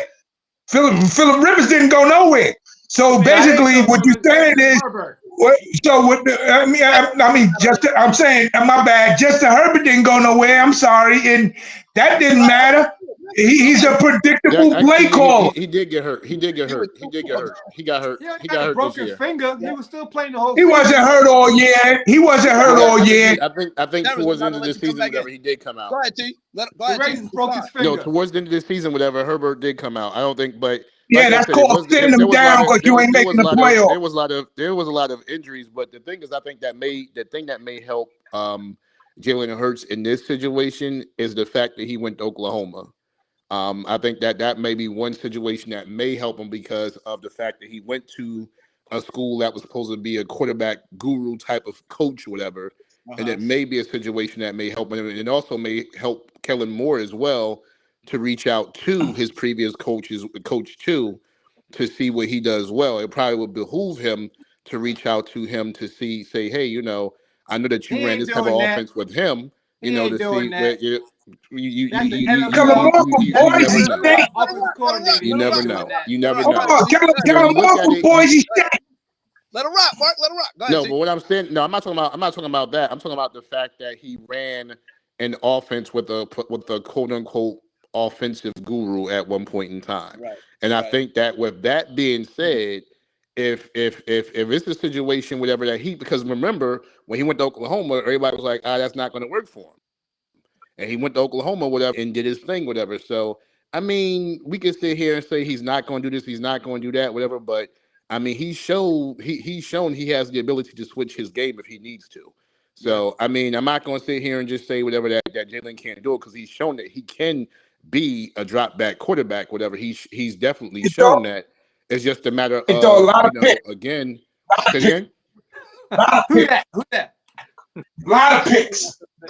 Let him play quarterback so he can throw a lot of picks like he did last year. Go ahead. Oh, well, no, I'm not talking about that. No, well, I get that too, but I'm just saying just in general, because I think, in my opinion, the coordinators in Philly last year were pretty bad. And even though Johnson was considered, again, another guy that was supposed to be a quarterback guru, whatever, like all these guys are supposed to be quarterback gurus, whatever. We all know that these guys aren't. We just know that these guys probably had a flash in the pan 1 or 2 years at some place, and people like them and their names get out there like that, whatever. But I think, man, it's just a matter of just seeing what happens. Whatever, maybe Kellen Moore is going to change, whatever, maybe not. But it's good to see TV. So let me ask y'all this. Thank you, T.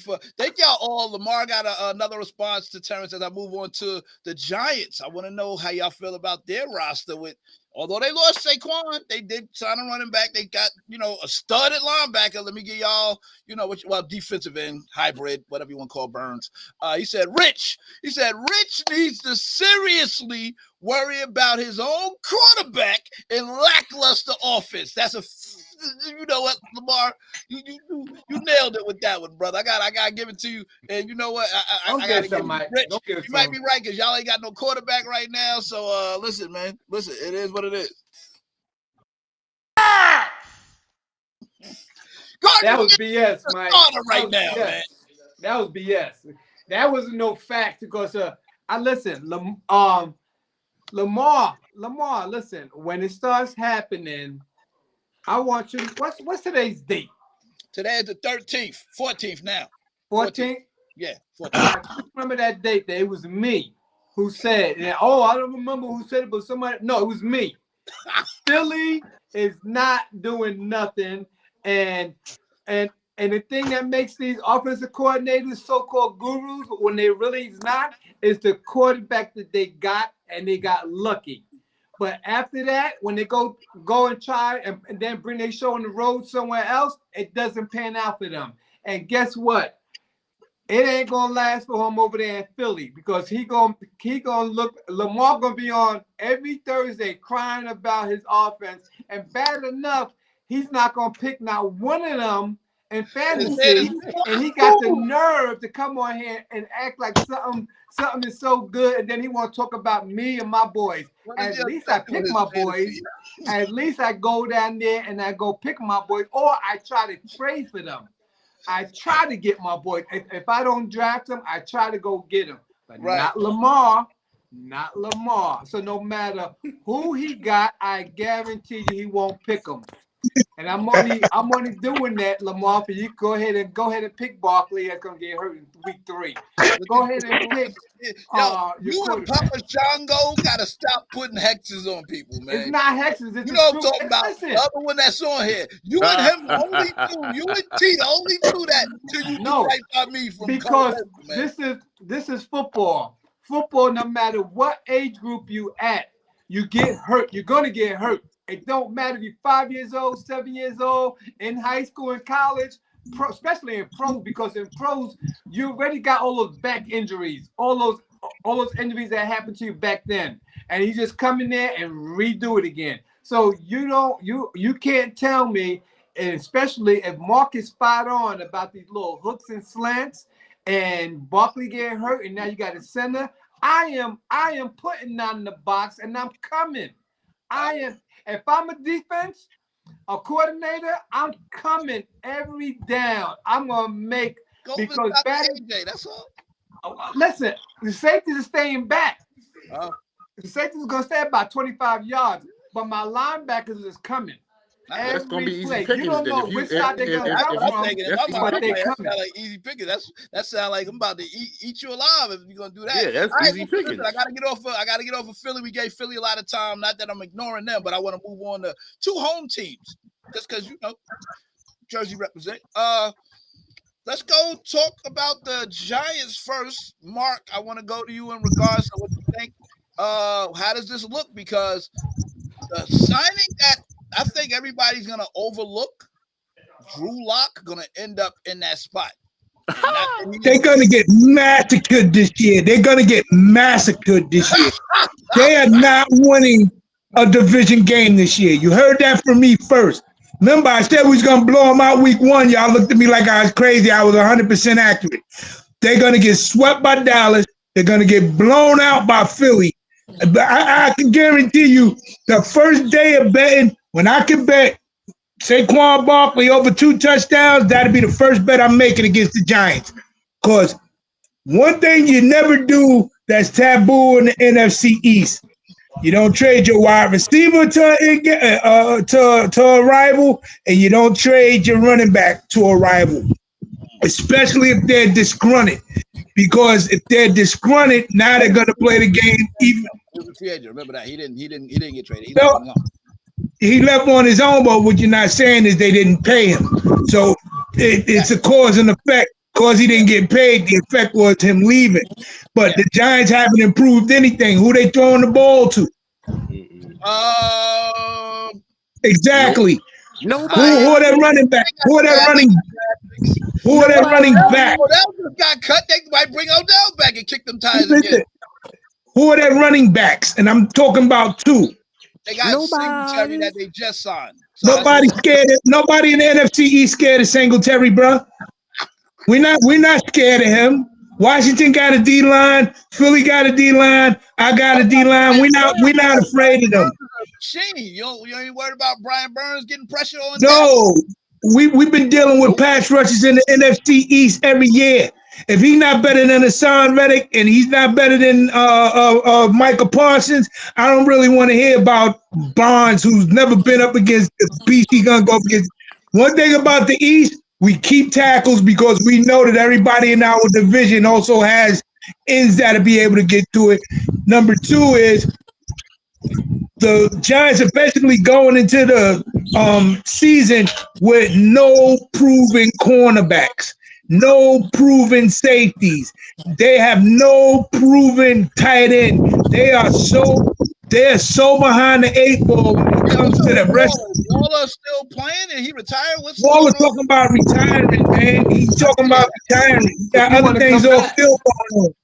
So all I'm saying is, if you're a Giant fan, if you're a Giant fan and you think y'all going 500, you don't. I would advise treat this year like it's a scab year. Let me be clear. So it's documented. Talk to the Giants fans on how this season's gonna go. Meat and potatoes.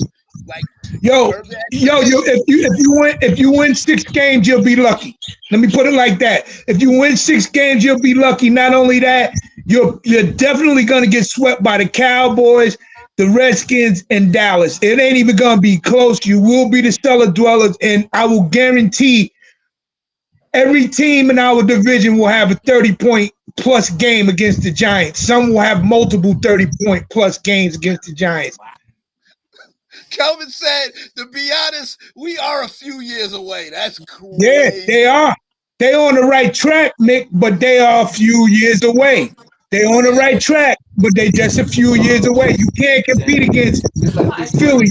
You're not gonna compete. They can't stop CeeDee Lamb pretty much by itself.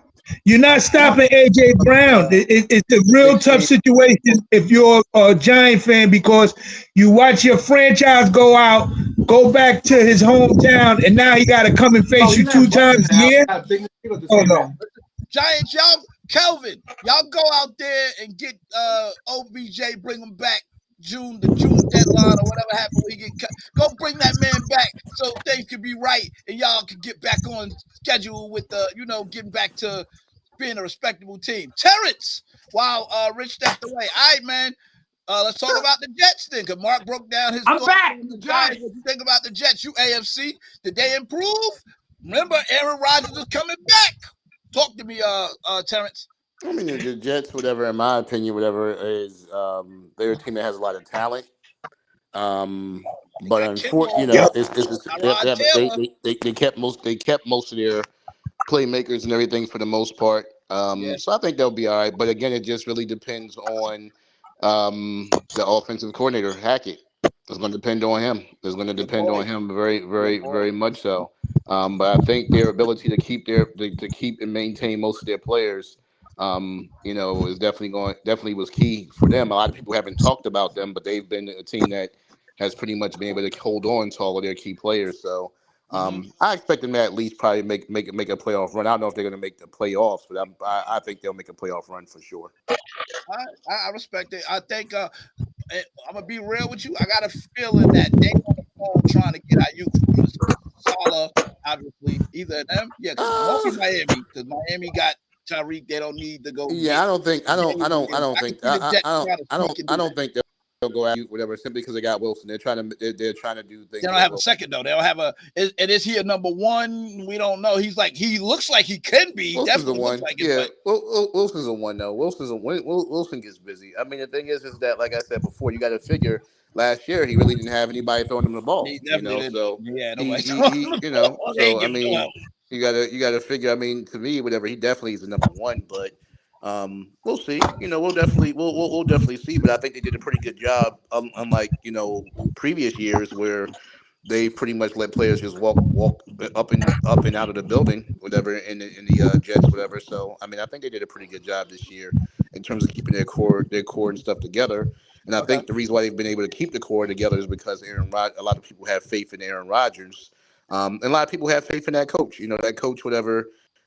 He pretty much is building that team from the abyss and trying to bring them back to being some contenders. And it's been a long time. Since Bill Parcells was the last time that they actually made a playoff run? Yeah, that's crazy. You know what I'm saying? That is crazy. The last time that they made a playoff run was when Keyshawn Johnson was on their team. That's crazy. That's the last time they made a playoff run. You know what I'm saying? So. Yeah. I think Vinny Testaverde was their quarterback. Oh man! Vinny Testaverde was their quarterback. But the last playoff run that they made, Vinny Testaverde was their quarterback. That's crazy, man. So no, I mean, I think at the end of the day, I'm not sure if they're gonna make the playoffs, but I think that they'll definitely, be challenging for a wild card for sure. Okay. I think if they challenge for a wild card, it'll be a successful season for them. But in this age of free agency and everything, I think it's going to be hard. But I think are they an organization that have learned from their mistakes, whatever? Maybe. So I guess we'll see. But the Giants, in my opinion, The Giants, in my opinion, whatever they got hot that one year, which is the year before last, and I think that a lot of people forgot the fact that they still did not address them not having any playmakers. They didn't address it. They never addressed the fact that they didn't have any receivers they can depend on. They went and got the dude from what you call whatever to play tight end. But again, they never addressed the fact that they didn't really have any receivers. They never addressed that. Yeah, that's a big no-no. You gotta keep your skill players, man. And they just didn't. I think Hyatt's gonna be good for them. And for some reason I got Drew Lock, who I don't like, but Drew Lock gonna end up starting that quarterback over Danny Dobbs. I see it happening, man. It's gonna happen. But it's crazy though. I mean, when you look at it, they drafted terrible at receiver. They've consistently drafted terrible at receiver. Like there was no reason to draft Tony. There was no reason to draft Tony. That kid, whatever his production was not like that for them to draft him in the first round. There was no reason for them to draft him in the first round. He's shifty though. He definitely looked shifty in college. He was shifty, but his production wasn't there. The Giants' problem is they always outsmart when they go into draft. Calvin, what you think of that? You said y'all always outsmart yourselves. Always outsmart themselves. There was no reason that whole and in my opinion, that draft is what set them back. That drafting Tony is what set them back. Dude, I'm like, are you serious? You're going to draft him? I'm like, but it was so many other players. So many other players could have drafted, but that was Rick, terrible. I'm coming to you. You got Baltimore, so you got to give me a breakdown on Baltimore and Jacksonville. Rich, go ahead, Mark. What T basically saying is every year they think they're the smartest team in the league, and they'll draft somebody so stupid that they could have gotten the third round or the second round, and then they'll pick them up at number one. Daniel Jones wasn't on nobody radar for the first round. Tony wasn't on nobody radar for the first round. And a lot of the picks that they do, well, let me be honest, that's the old regime. This new regime that they got with the ball, at least he's smart. He does have a building block. He does have building blocks with Thibodeau. He does have a building block with Lawrence. He does have a building block. What's the linebacker name? Because he's really good. The white guy. I can't remember his name right offhand. McFadden, I think. McFadden, is it? It was McFadden. Yeah, McFadden. Yep. Yeah, McFadden. They do have building blocks, but like Terrence said, you can't. They don't never. It's never a case where you see the Jets draft the best player available, or go out and get. I mean, the Giants go get the best player available, or go out and get weapons that they know is definitely. Like if they end up with a Malik Neighbors, now you got Hyatt and Neighbors. Now you can see that the Giants are more serious. If they picked up a running back, you can see that the Giants is more serious. If they went and got Benson in the first, but they're not going to go that high on running back. But all I'm saying is, like, Terrence nailed it, because in the grand scheme of things, you build your team by the draft. And if you miss on consecutive drafts for 3-4 years with your number one picks, cornerback they picked up from you talking about the Giants? The Giants, the cornerback, they picked Eli Apple. He was trash, remember?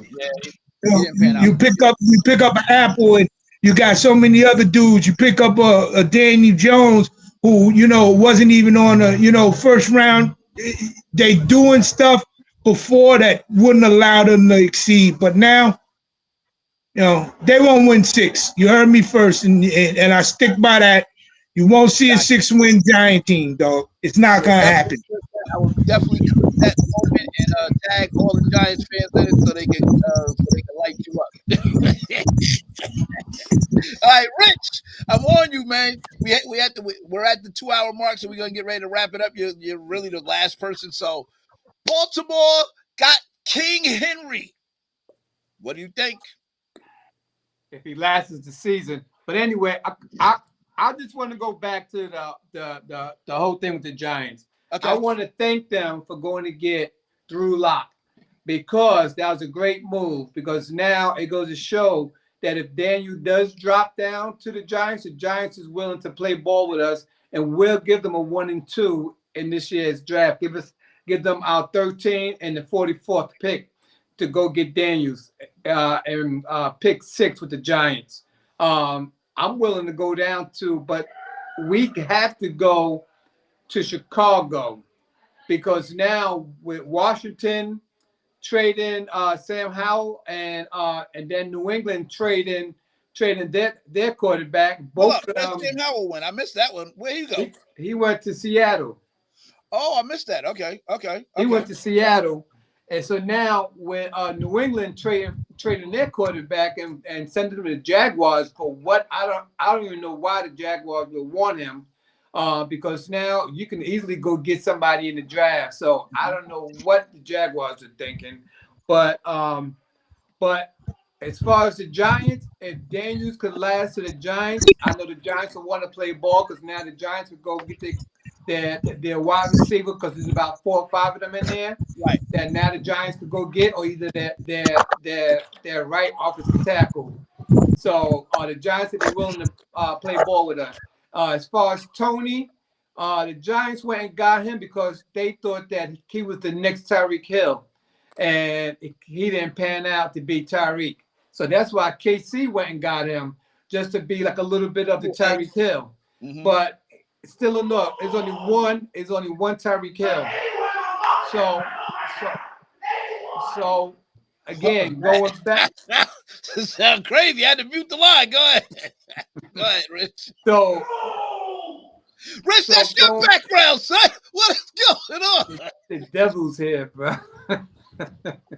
So anyway, going potatoes, all that going on. Going to the Jets. The Jets need a quarterback. Aaron Rodgers, we all know he ain't gonna last the season, and now he's talking about playing, being a vice president or whatever.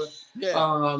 So I don't see Aaron Rodgers. I don't see Tyrod lasting the whole season because even playing with the Giants, he suffered a concussion and was out about 3 or 4 games. So the Jets need a stable quarterback. And if I'm the Jets, I would trade my number 2 pick and go get Justin Fields. Go get Justin Fields and have him back there because when one of these quarterbacks go down, you have a potential starter, or a starter who's going to stay healthy, because that's what the Jets need, is somebody just to move the ball and do score touchdowns, because now the Jets defense is going to do the rest. And like I said earlier, Philly, the only thing that's saving Philly is the Giants, because Philly is going to be 3rd in their division. I don't know why Mark and Lamar, everybody else thinking that they're going to be a force to be reckoned with. They're not. They're not. It's all Philly. It's just like I said before. Philly is like buying a pair of Calvin Kleins.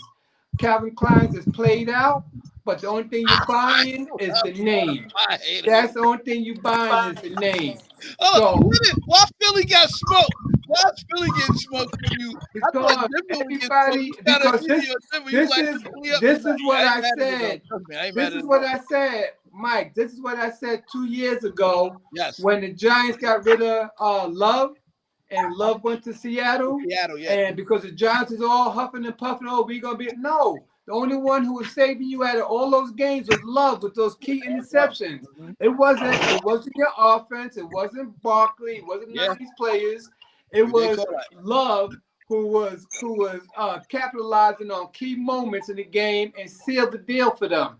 So they wasn't looking at that. And I'm telling you now, again, that center being him taking over for Kelsey, and Barkley coming over there on this 3-year deal, and he ain't gonna last. To me, and then the offensive coordinator, great call, Mark, because I forgot all about him. He is trash, and every week that's all you gonna put up is trash. Every time Lamar come up here and start trying to talk about his Philly, so you might sneak some wins in there, but it ain't gonna be no convincing blowout, because if you look again, Lamar, you had a big meltdown collapse that's going to come into this year. I don't know what happened with Philly, but it was just a collapse. They ain't like their script. They ain't like the script of getting eliminated by Tampa Bay. All right, listen, man, let me get ready to wrap it up. Good take, Rich. I appreciate that. Kelvin said, as we get ready to close, drafting Daniel Jones and Kadarius Toney was under Dave Gettleman. I'm hoping this guy Shion is smarter. Mark, go ahead. I know you had your finger up to tell me something. Go ahead. I just said it's a whole different regime now. So the last picks that they have picked up have been good picks, so they have been rebuilding. But Kev know they right now in the division pretty much the bottom feeders because of the lack of talent. I just seen update on my phone that Keenan Allen went to the Bears. So if Keenan Allen went to the Bears, I keep on saying it. Nobody want to listen to me. Keenan Allen going to the Bears means that Fields is going to stay, and you're going to see Williams in Washington. I keep saying it. So when they start bashing his game and dissecting his game, and he falls to number 2, I don't want to hear nobody's mouth. I really don't see Chicago trade and get, unless they decide, you know what, let's shop them out and bring all these dudes in for Williams. But if we staying on topic with the Giants, man, Chicago's been spending money. They not playing. I mean, I'm not a Williams fan, honestly. I'm not a Williams fan. I think that Justin Fields got a raw deal. If they give him an opportunity like they should, I think the boy will be very good. But I think that I'm not a Williams fan. I think Williams, in my opinion, is going to be a bust. I agree 100%. I think what he played with at USC gave him a lot of time in the pocket. He's not going to have that time in the pocket in the NFL. He better make his decisions a lot more crisp. One thing he has accurate deep ball, intermediate. He can be off. You know what I'm saying? He does have legs, but we've never seen him really get hit. You know what I'm saying? So playing in the Pac-12, and I'm almost positive Terrence will back this up, it's a lot more finesse football. If he goes to Chicago, it's a lot more physical football. And on top of that, you're not playing in California. You're going to be playing in cold-ass Chicago. And it does get cold. So it's a lot of intangibles that I think from the outside looking in, if you really follow the draft and you follow how these players play, you'll see that he fits more in a Washington-based offense, even though the NFC East, has a more stricter pass rush, because climate has a lot to do with it. I'm not going to take a quarterback who played 4 years in Miami and bring him up to Buffalo. That makes no sense. That's why Buffalo has a quarterback that played in Wyoming. That's exactly why, because cold as hell in Wyoming, you keep them in Wyoming. If you're a turf team, that's a different. You can get whoever you want if you're a turf team, but I just don't see how smart it would be to give up your house and get Fields without giving him a chance. How many? If I'm right, Terrence, Mike, correct me if I'm wrong. 3 different head coaches, 3 different offensive coordinators. You're not even giving a chance. So I think that Chicago will be smart enough to say, you know what? We got a running back for him. We got 2 good receivers for him. Keenan Allen, the veteran. I got on the other side, homeboy they picked up last year from Carolina. I think Chicago will be smart enough to say, let me stick with Fields and let this guy be somebody else's problems, because I already know what I got in Fields, and it just hasn't been able to be excavated from him because he's always been in situations that was against him, man. Serious. So let me ask y'all this, because y'all sparked the conversation. I was about to wrap, but y'all kind of gave. We'll give it a couple more minutes to kind of chime on it. So, by the way, in the body said to Rich the hater, because he heard all the Philly I'm only trying to prepare you guys for next year. I don't want to hear you guys up here crying and acting like Giant fans this year. So next year is Philly's time to start acting like Giants fans last year, when y'all start crying every week about the fire the coach, quarterback suck. We should never sign Barkley. He's hurt every goddamn game. And I don't want to hear it, because I'm trying to tell you what's going to happen, and it's going to happen. Look, yo, you call that, Rich, you get guru status at the start of the show. I'm not even waiting for the end of the show. I'm talking about after we do the introduction. Yo, guru status right there. You give it. I can't even take it from you. Earned it. Mike, what I want, Guru, I want 26 Guru status because that's Barkley's number. You got to do like Mark. You got to predict the outcome of the playoffs before the playoffs happen. I'm doing that. I'm doing that now. I'm doing that now. It do sound like hate though, as it ain't hate. No, it's no hate. But hold on, Mike. If you was listening and all these Philly fans are listening, I said according to names on the papers, I will give Philly a A. That's what I said. I said, but because I said an A. Oh. That's what I said. I said A. I would give them an A, but because of their center, that's why I'm gonna drop it down to the C. No, that's all I said. Look, I'm gonna propose this to y'all draft gurus. Is there a possibility, Terrence, that Drake May, North Carolina, we know that Chicago likes North Carolina quarterbacks. Is there a possibility that he becomes the number one pick? Man, if you don't get up out of here talking about some Chicago like a North Carolina quarterback, they are not. Trubisky and Drake May are not even on the same planet in terms of talent, man. What's wrong with you? Lesson. They ain't doing that. You tripping? So there's no way they wouldn't. They wouldn't. It could be Williams. It definitely could be Williams. It could be Drake May though, but. In my opinion, as I said before, there's a possibility. I want to make sure I'm not crazy. I've said this before. In terms of the most talented quarterback, and the most NFL ready quarterback is Drake May. In my opinion, that's the most. That's the one that's. I agree with that. Mike, I agree with that. Hold on, Mike. Mike, because of what Mark just said, I want you to listen really carefully now. The Raiders might go down to number 1. Get Jaden at pick number 1, trade Chicago. Chicago moves to 13, package their 9 and 13 picks and come back down and pick up one of these quarterbacks or just go pick up the best offensive player. I don't know, but they got a chance to move back, get 3 first-round picks, get 3 second-round picks. And now we move up to number 1 because now it goes to show that there's a chance that Chicago might keep Justin Fields. If Mark is right, because lately I don't know what kind of crystal ball he got, but I'll take it. And if he's right on this one about them keeping Justin, that means the Raiders are in play to go to the number 1 spot because the team, and that's why the offensive coordinator didn't come to us. He went to Washington because Washington had the number 2 spot, and he wants Williams. So that right there, he gets the quarterback that he wants.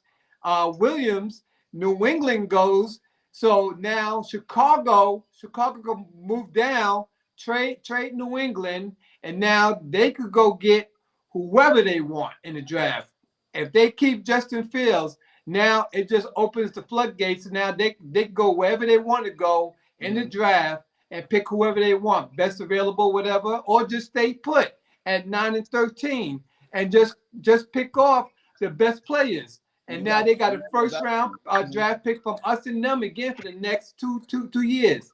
Let me ask Rich this question. Let me ask Rich. Your boys wheeling and dog, y'all not jumping that many spots, man. Let me ask Rich this question. Tomorrow we know Mark announced it on air because it popped up on his phone. So yeah, we know about Keenan Allen. That's how come we talk about the draft now, because with Keenan going to the Bears, what does that mean? Mark says they're gonna keep Fields. I'm still thinking Fields is not gonna be the quarterback there. They're just gonna use him, figure it out. But yeah, thanks, Al. Go ahead, Terrence. Let me ask you this question, Rich. You keep talking about this dude from LSU, okay? He arguably had the most talented receivers in college football, and they won nothing. And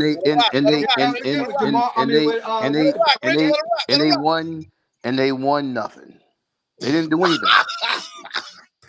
They didn't do anything. I mean, like, arguably, whatever they had. They arguably had defense. It wasn't him. They arguably had.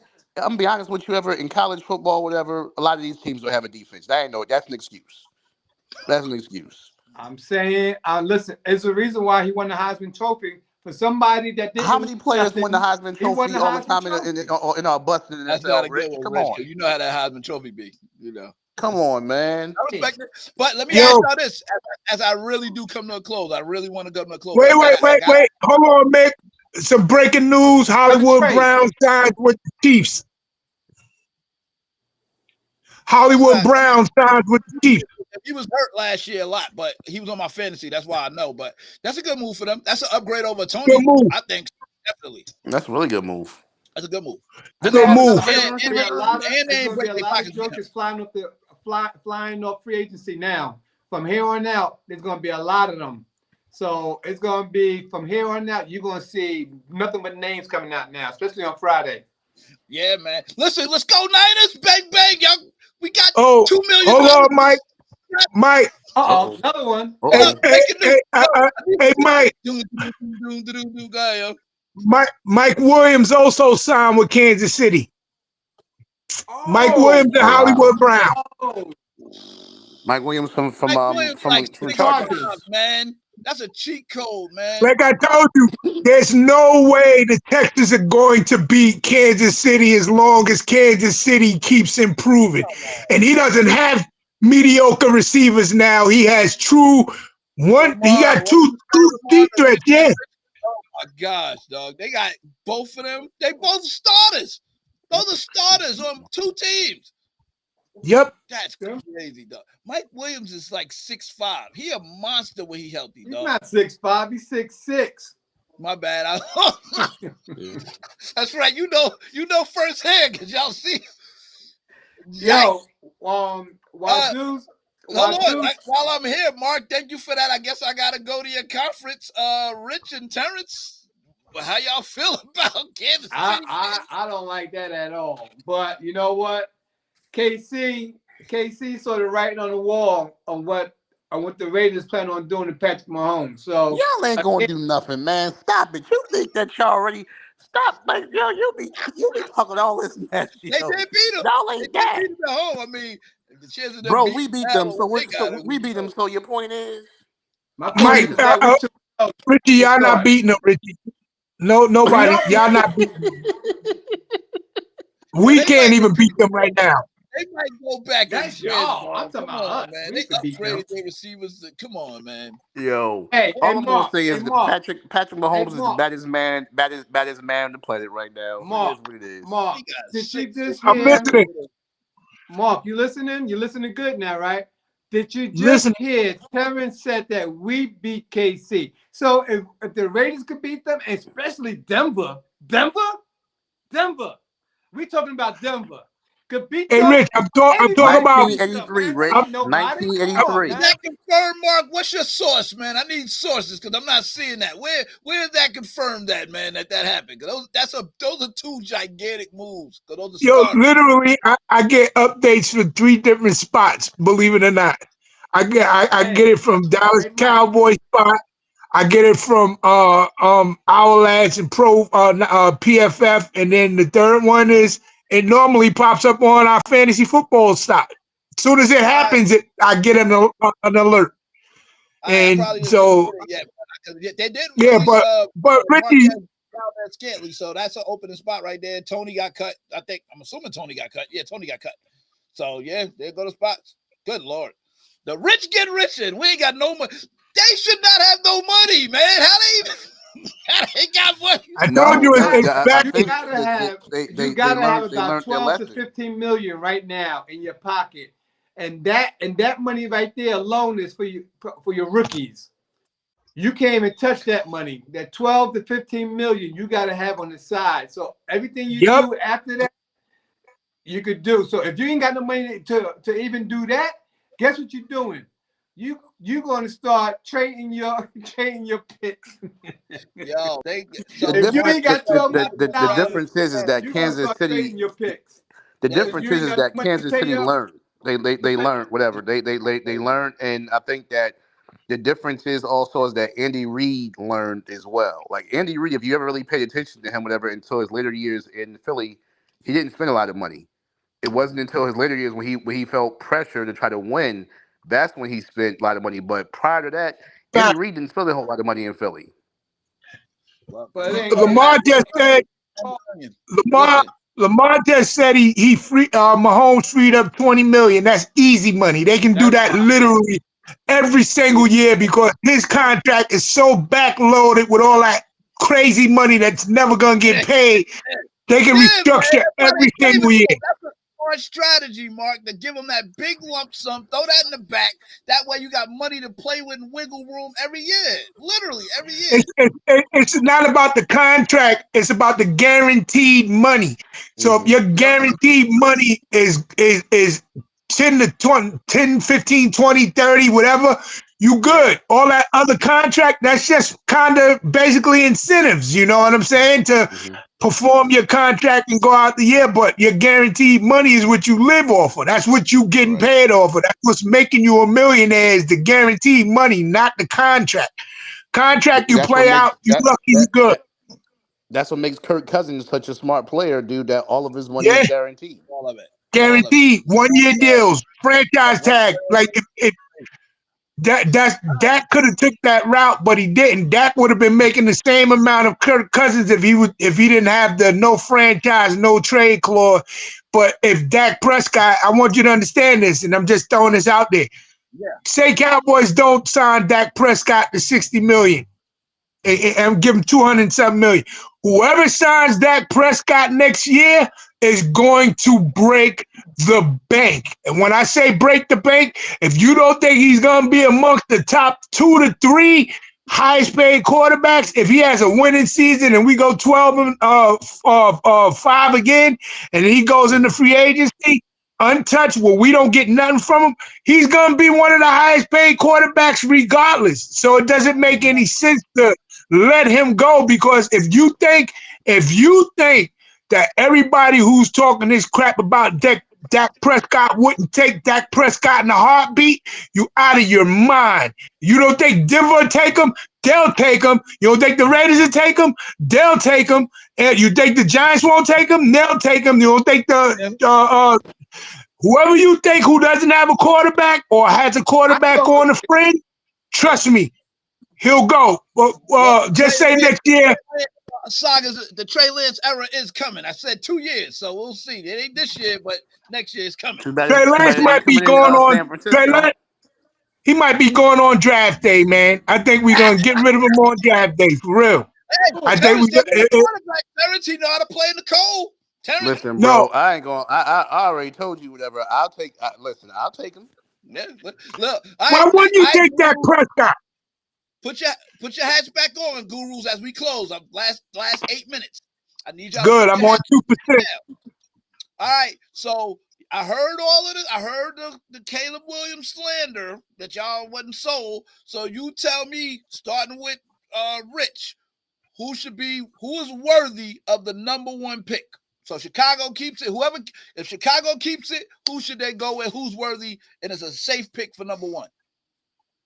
I'm going to tell you, Raiders will trade down and get Daniels at number 1. Williams will go number 2 to what? Hey, Mike. Number 1, Mike, have I been wrong about the draft? Have I been wrong about the draft? Nah, you've been all right, but you talking about the number 1. That's number 13 that y'all got to move up. Go ahead. I'm trying to tell you is that Chicago is good. Chicago got the 9th pick. They just going. They're gonna have the 13th and the 9th pick. They could still get some, and then get another number 2 from us. So we'll give them a 1 and 2 this year, a 1 and 2 next year, and a 1 and 2 the year after. And we can move up to go get Daniels. Hey, I'll take that. I'll take that. You must think Christmas came early this year. I'll take that. And then you know what? Next year, if Devontae don't really work out, we could start calling the Cowboys, because you know the Cowboys is suckers for us. And hey, you want to give us a 1, 2, and 3 pick for Devontae? Ain't nobody doing that. Ain't nobody doing that. First and foremost, you can't. You ain't got. Give me the number 1 pick, please. Number 1, not number 13, moving to 6. Number 1 pick will be Caleb Williams. Nah, it ain't gonna be Williams. It'll be Caleb Williams, because the reason why it's going to be Caleb Williams is too much publicity around him at this moment. No, it ain't going to be Caleb, because there's a lot of GMs It'll saying be Caleb the same Williams. thing that you said, Terrence, about he might be a bust. And then now you have his father keep talking about making him the part owner of your damn franchise. You got to be great. Don't nobody want to hear all that out of your quarterback. You just come play quarterback. That's it.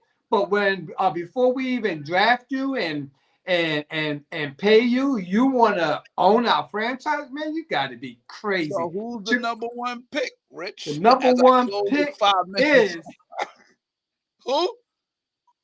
Harris, wide receiver, Ohio. If they keep Justin Fields. Marvin Harrison Jr. You think Marvin Harrison Jr. number one pick. If they keep Justin Fields, or if they even keep that pick, it'd be Harris, because now they have a lot of wide receivers out there, and Justin got no more excuses. So Ohio State with Ohio State. Ooh, I see what you did there. I see what you did, Rich. I see. Finally, thank you for going around Robin Hood Barn and committing, but I appreciate you finally committing. All right, Terrence, since you was chiming in, let me know, sir. Who's worthy? I think. I honestly think whatever. Watch it. Let us know who's worthy of the number one pick in the draft. I think worthy of the number one pick, whatever, is still going to be Williams based upon the publicity. You know what I mean? Okay. I think that it's a situation that everyone's kept calling him the number one pick. Whatever, he's done something. I mean, he came from one of the marquee programs in college football, USC. You know, I mean, whenever you get a player of that magnitude from that university that can play as well as he's played in the past few years, whatever, he's going to go number one. Now it's just a matter of if it's going to be a situation where is Chicago going to do anything, take him, whatever, or are they going to trade out of that pick, whatever, and somebody else is going to take him. But I think ultimately, whatever, is definitely going to be Williams for sure. So it's going to be Williams as the quarterback for Chicago. Yeah, because I don't think because in my opinion, there's no point if you've just made a trade for Keenan Allen, whatever, and now you have the other receiver there. You know, you don't really need Harrison, at this moment in time. So I would if I were Chicago, I would probably trade down a little bit, whatever, and get some other things happening, because I mean, at the end of the day, their offensive line, whatever, still wasn't that great. The offensive line, that's the thing that nobody's talking about. Their offensive line still had Justin Fields running for his life. So, I mean, you could definitely drop down and get some offensive linemen that can help him out, whatever, or, drop down, whatever, and take a veteran offensive lineman, whatever, from someone's team. But ultimately, I think it's going to end up being Williams. I mean, it's going to be a situation this year, whatever. You have about 3 to 4 to 5 different quarterbacks, but I think it's going to be Williams. So, go ahead, Rick. Thank you, Terrence. The same exact thing you just told me about Daniels. Us coming all the way down there to go get Daniels at number one, and he didn't win nothing. What did Caleb win? Well, here's the thing. Here's the thing. Caleb won what? How many games the year before last? Yeah, but you can't. National championships. No. That's what they go. But that's what they're gonna go. That's what they're gonna go by. Because here's the thing. This is what they're going to say. They're going to say that at least he got an opportunity to do something, whatever. And I understand what it is that you're saying most recently, but at least Caleb Williams went into this season as a top team. Now, did his team fall apart? Absolutely. You know what I'm saying? But did he regress it all? Did he regress it all from the year to year? But compared to talent-wise, from a receiver standpoint, I think that y'all receivers LSU's receivers was head and shoulders above USC. I mean, USC had Rice. Okay, good. But but LSU has right now, two receivers that can typically that might go in the top 15 picks. Yeah. All right, good point. All right, we got 1 minute left. Lamar says they're not drafting a wide receiver after getting Keenan Allen, and they have DJ Moore. Number one pick will be Caleb Williams. All right, Mark, what say you as we officially close? 2 hours, 30 minutes. We gave the NFL free agency broke news on here. Mark, the floor is yours. Who is worthy of the number one pick? or are you just gonna not even go against the grain and go with what we? Oh, I'm going completely against the grain because, like I told you, when spots are filled, people drop. That's how it works. When spots fill, people drop. I had Marvin Harrison going number 1 and Phil staying put at, if he stayed put, he going number 1. Now you can throw that out the window because now they have 2 legitimate number 1 wide receivers on each side. And matter of fact, Hollywood will probably end up playing the slot. That's how good their receiving core going to be. Mike, Hollywood is in Kansas City. I'm sorry, not Kansas. I'm sorry. What I'm saying is, I apologize for that because I forgot. But they have 2 wide receivers, so that means, in my opinion, Harrison not going. So, knowing that Chicago has 2 number 1 picks, so Chicago's not desperate for anything, and I hope everybody understands. Chicago don't have to draft Williams. They don't have to. They can literally pick up another quarterback if they wanted Drake May. They can get him because they pick at the number 9. So you got number 1 and number 9. You're still going to get a quality quarterback. I'm going to shake it up and say they go O-line, keep Fields, trade back with New England. New England goes to number 1. Woo! They drop back to number 3 and pick up Joe Alt, the tackle from Notre Dame. And New England picks up Williams from USC. And now New England has their quarterback. He nailed that. He rich. That's a great that's what I think. that would happen. That's wild. No, but if New England moves up, it's not making any sense. Everybody's portraying Chicago like they desperate. They got 2 number 1s. They're gonna pick up a quality quarterback regardless. So if they just say hypothetically they went Joe Alt number 1, they still gonna have a quarterback staring them in their face at 9 because the Commanders will pick up, say Commanders, and I already got Commanders getting Williams. So I've said this all the way back some months ago because one thing we all know at following the draft is when you follow the draft, you know that the number 1 quarterback will be poked and prodded for a whole week and a half leading up to the draft. And then you'll go from having him looking like the best dude in the draft to all of the flaws that nobody said because they've been big up in them. And on top of that, don't forget there's betting, and I'm almost positive Vegas got him number 1 on odds to win the Heisman. I mean, not to win the Heisman, but to go number 1. So to mess that up, Chicago keeps Fields, they get Joe Alt. So now they're tackle problem is solved. They got the 2 receivers. They got their running back. They can trade back for extra picks. New England is so desperate. They have absolutely nobody.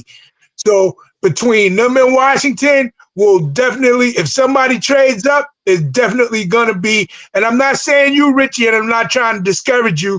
It's just you're too far down, and the draft capital that you got that's going to take is going to destroy your franchise, like I said. And I don't think y'all going to be that bad with Minshew. And I think if you was to get Penix, that's even better because now he gets to sit behind Minshew. So you're not in a bad spot, but as for those top 3 spots, out of the top 3 spots after Chicago, Washington and New England both need quarterbacks. And like I said, and I will continue to say, the NFL is not going to give Magic Johnson a team that needs to be rebuilt and not give him his quarterback.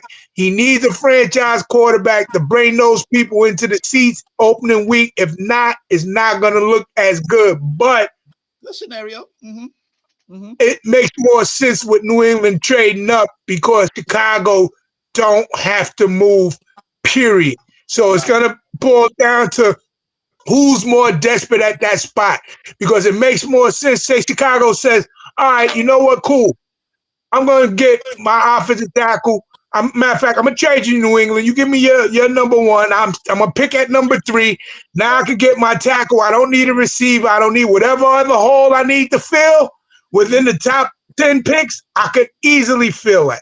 So look for Chicago to trade and look for either New England or Washington to end up with Williams. Look, Lamar said, I like that scenario, Mark. And he also had to give us a reminder that the Bears. I guess he's talking about either the Bears. He says they also pick up another future first and more picks this year in that scenario. I think he talked about New England instead. Yeah. Same scenario. Yep. Go ahead, Rich. As we close, I think Mark hit it right on if that happens, but it won't be Williams and it won't be Daniels. It'll be the North Carolina quarterback because there's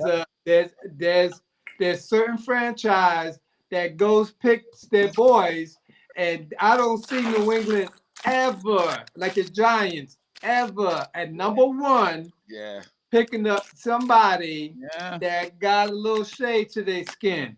So again, I see that scenario that Mark's talking about, and if Mark is correct, and if Chicago's at that number 3 spot, I promise you, the Raiders are kicking down the door to go trade Chicago that number 3 spot to go get Daniels. I promise you that one.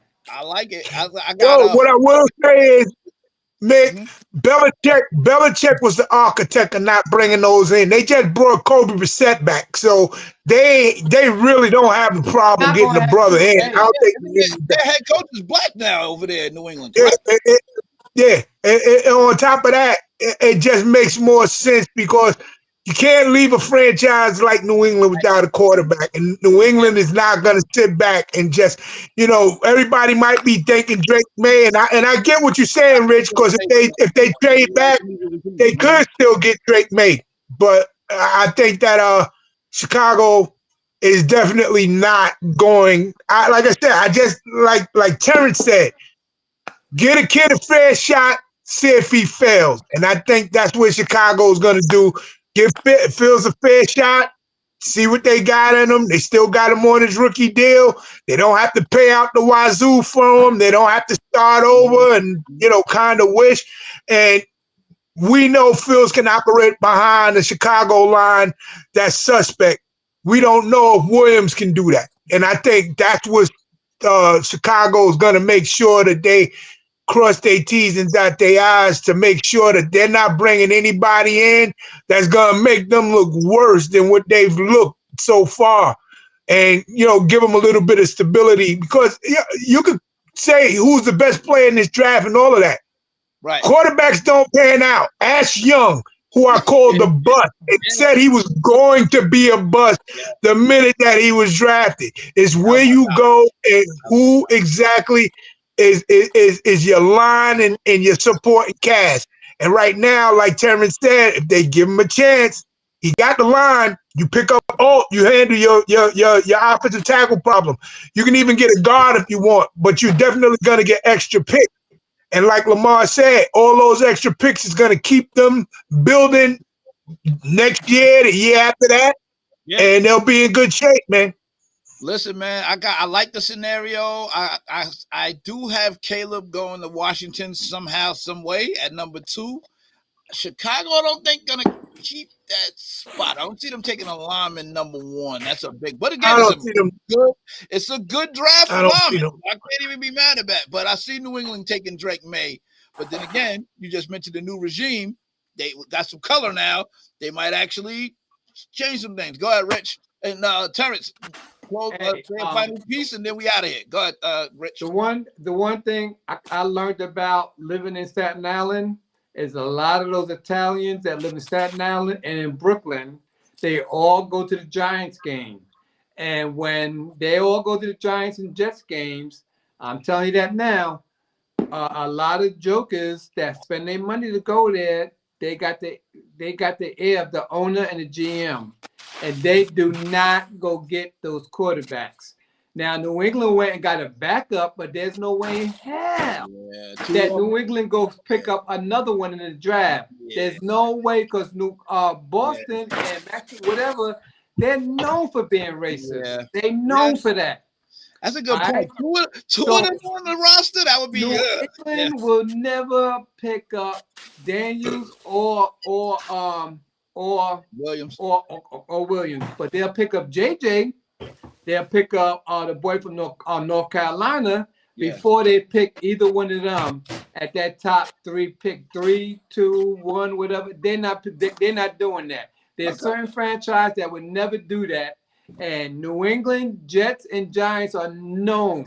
Now they'll go pick them up in free agency, but they would never pick them up in the first. And then Gino got lucky with the Jets, but that was late in the draft. Yeah, that was late in the draft. And they got him, and they started booing, and he was out of there. Yeah. So I'm telling you that now. It's certain franchises that get certain quarterbacks, and it ain't just the quarterback; it's the skin color.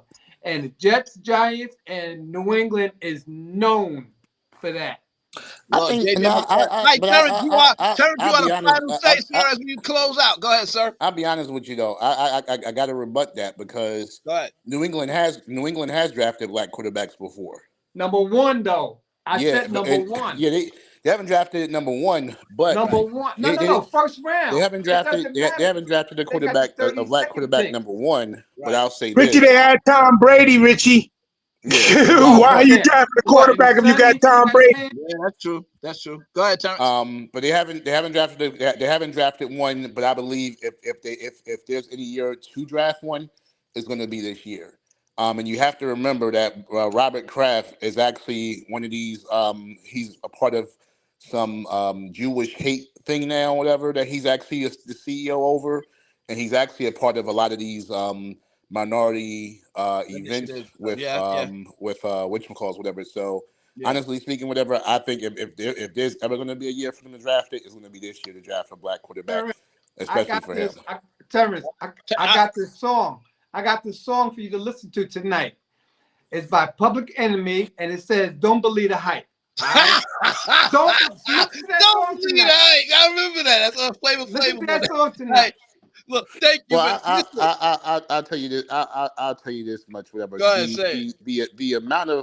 The amount of publicity that he's getting from being a part of it, from having this organization. Yes. I don't think it's going to be any hype because he has to show diversity and inclusion with this situation if he wants to have people to continue to buy into it. So this would be the year. Because of this organization that he just started, you can look it up, whatever. He actually just started this organization. If it's been actually, you've actually been seeing probably commercials for it, and you just didn't realize it was actually him.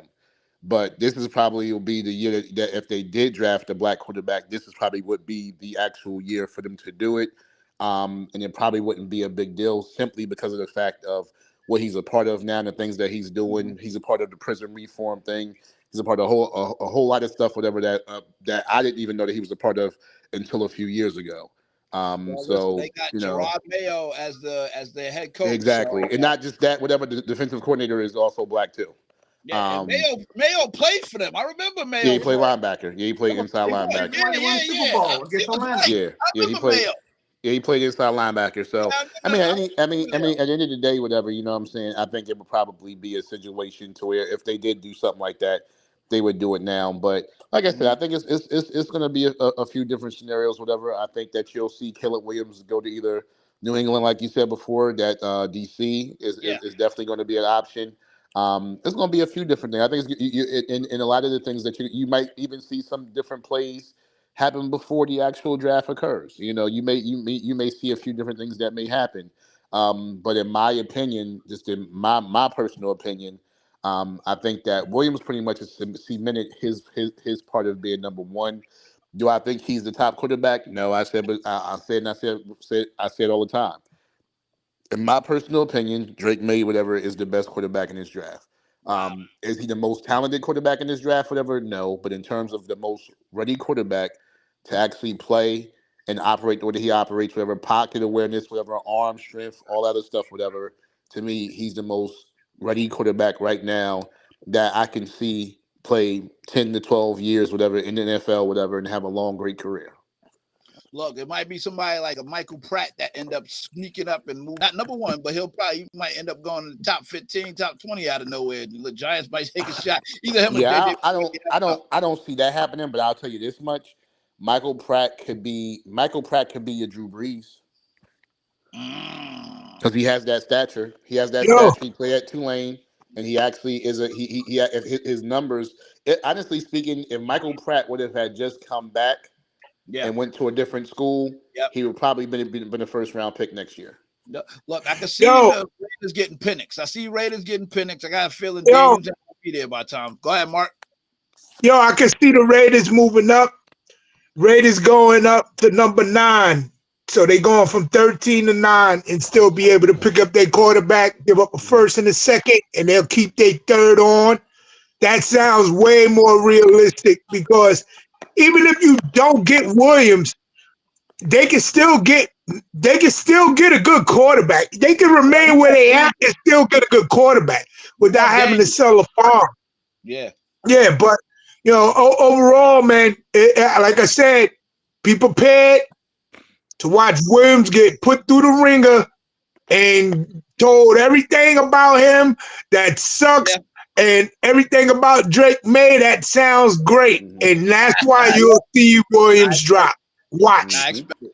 I got Drake Never fail. Man, for some weird reason. I don't wow. Never fail. I can't tell. I don't know. I don't think. Honestly speaking, I don't think that y'all have to go up. Honestly, Rich, whatever, to get Daniels. I don't think that you guys really have to go up. I don't think teams. Honestly speaking, whatever. I don't think teams are looking at him like that. I think people are looking at him like, he may or may not be that person. Like, at the end of the day, there are people looking at him saying, okay, whatever, is he going to be like Lamar Jackson, whatever, or is he not going to be like Lamar Jackson? But you know what I'm saying? The only thing that's hurting Daniel. For some reason. Yo, guys, I'm about to cut off, man. Wrap it up. Go ahead, Mark. Go ahead, Rich. Rich. Hey, but the only thing that's hurting Daniels is his frame. That's the only thing. He's too skinny, and they think if he gets hit enough or a certain player hits him, he might be out for a while. So that's the only thing that that's his only downfall coming up, and still weighing like $160, $180 or whatever, and 6'6" or whatever, and he's still a lightweight. That's the only thing that's hurting him. But again, if Mark's scenario is right about New England moving up to 1, I see the Raiders moving up to number 3 to go get Daniels. If they can't get Daniels, then we're not moving. We're just gonna stay put and go get a cornerback. It's gonna be Penix or one of y'all, man. I'm saying, and I see him in your uniform. Because the only way that it might happen if he drops in the second round and we move up to go get him in the second round. Okay. But we're not gonna waste a number 1 pick on Penix because again, I don't play that ACL nonsense, and he had 2. So I mean that's the only thing that's hurting him is ACL plus he's another 25-year-old quarterback. Okay, he's an older quarterback, but with Daniels he's 22, young. The only thing is his downfall is his weight. So maybe your coach might like a more mature quarterback because we already got 2 of them already there. Yeah, and you just cut one that you took from us after a year. No, look, I'm done, Rick. I'm done. I gotta wrap it up. We definitely done. About Aiden was 25 last year, so he's 26. So even though he was a rookie last year, he was a 25-year-old. Yes, I like the mature quarterbacks, man. I like them seasoned QBs that got some experience under them and some mileage. All right, listen, man, gentlemen. I must say, we broke down free agency, broke news on here, dissected, changed the draft position and teams, and listen, y'all were on it. Respect to you. I give it to all of y'all. Can't single one person because each one of y'all was on it. I gave you grades. Shout out to y'all, man. Reached guru status. Salute to y'all that gave that, man. Follow us on Facebook, Instagram, Twitch, YouTube. Panel.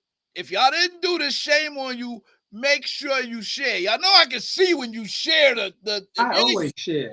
I can see. If you don't share it on your page, at least make sure you inbox it to your people to be like, yo, check this episode out. So do that if you don't want to flood your timeline. I get that. So handle your business because membership has its privileges. That's how it works. So follow us again. Hashtag join the discussion. Fans Club live show for the fans, by the fans. Salute to my panel. Salute to the Lamar, Ruben that was on here. Who else was on here? There's a couple other people that was on here. So shout out to everybody that was on here giving their insight. Mark giving y'all insight and breaking down Terrence and breaking down y'all the teams and giving grades. Salute to Kelvin. Salute to those that watched us online. We appreciate it, man.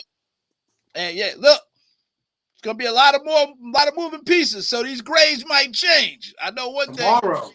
Exactly. So Niners, let's make a move, baby. We got $2 million. Can we do something? Terrence, I still love you, bro. Thank you for the Ain't no 2 love wins. lost, brother. Ain't no love lost. We're gonna set that up. Don't worry. The clash is coming. We just gotta set it up the right way, and I gotta make sure it's properly planned out. You trying to do a 2-on-1 next year, battle royal. So.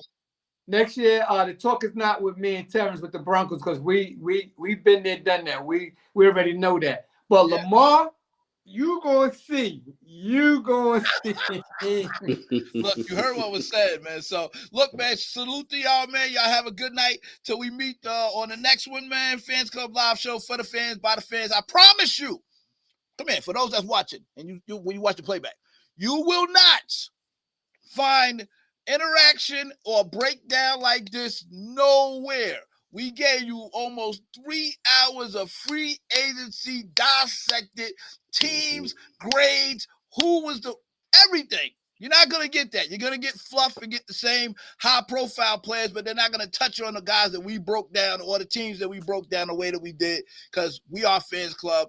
Look, we the voice of the fans. That's what it is. Salute to y'all, man. God bless. Bang, bang, night again. Y'all know Be blessed. Have a blessed week, guys. See y'all next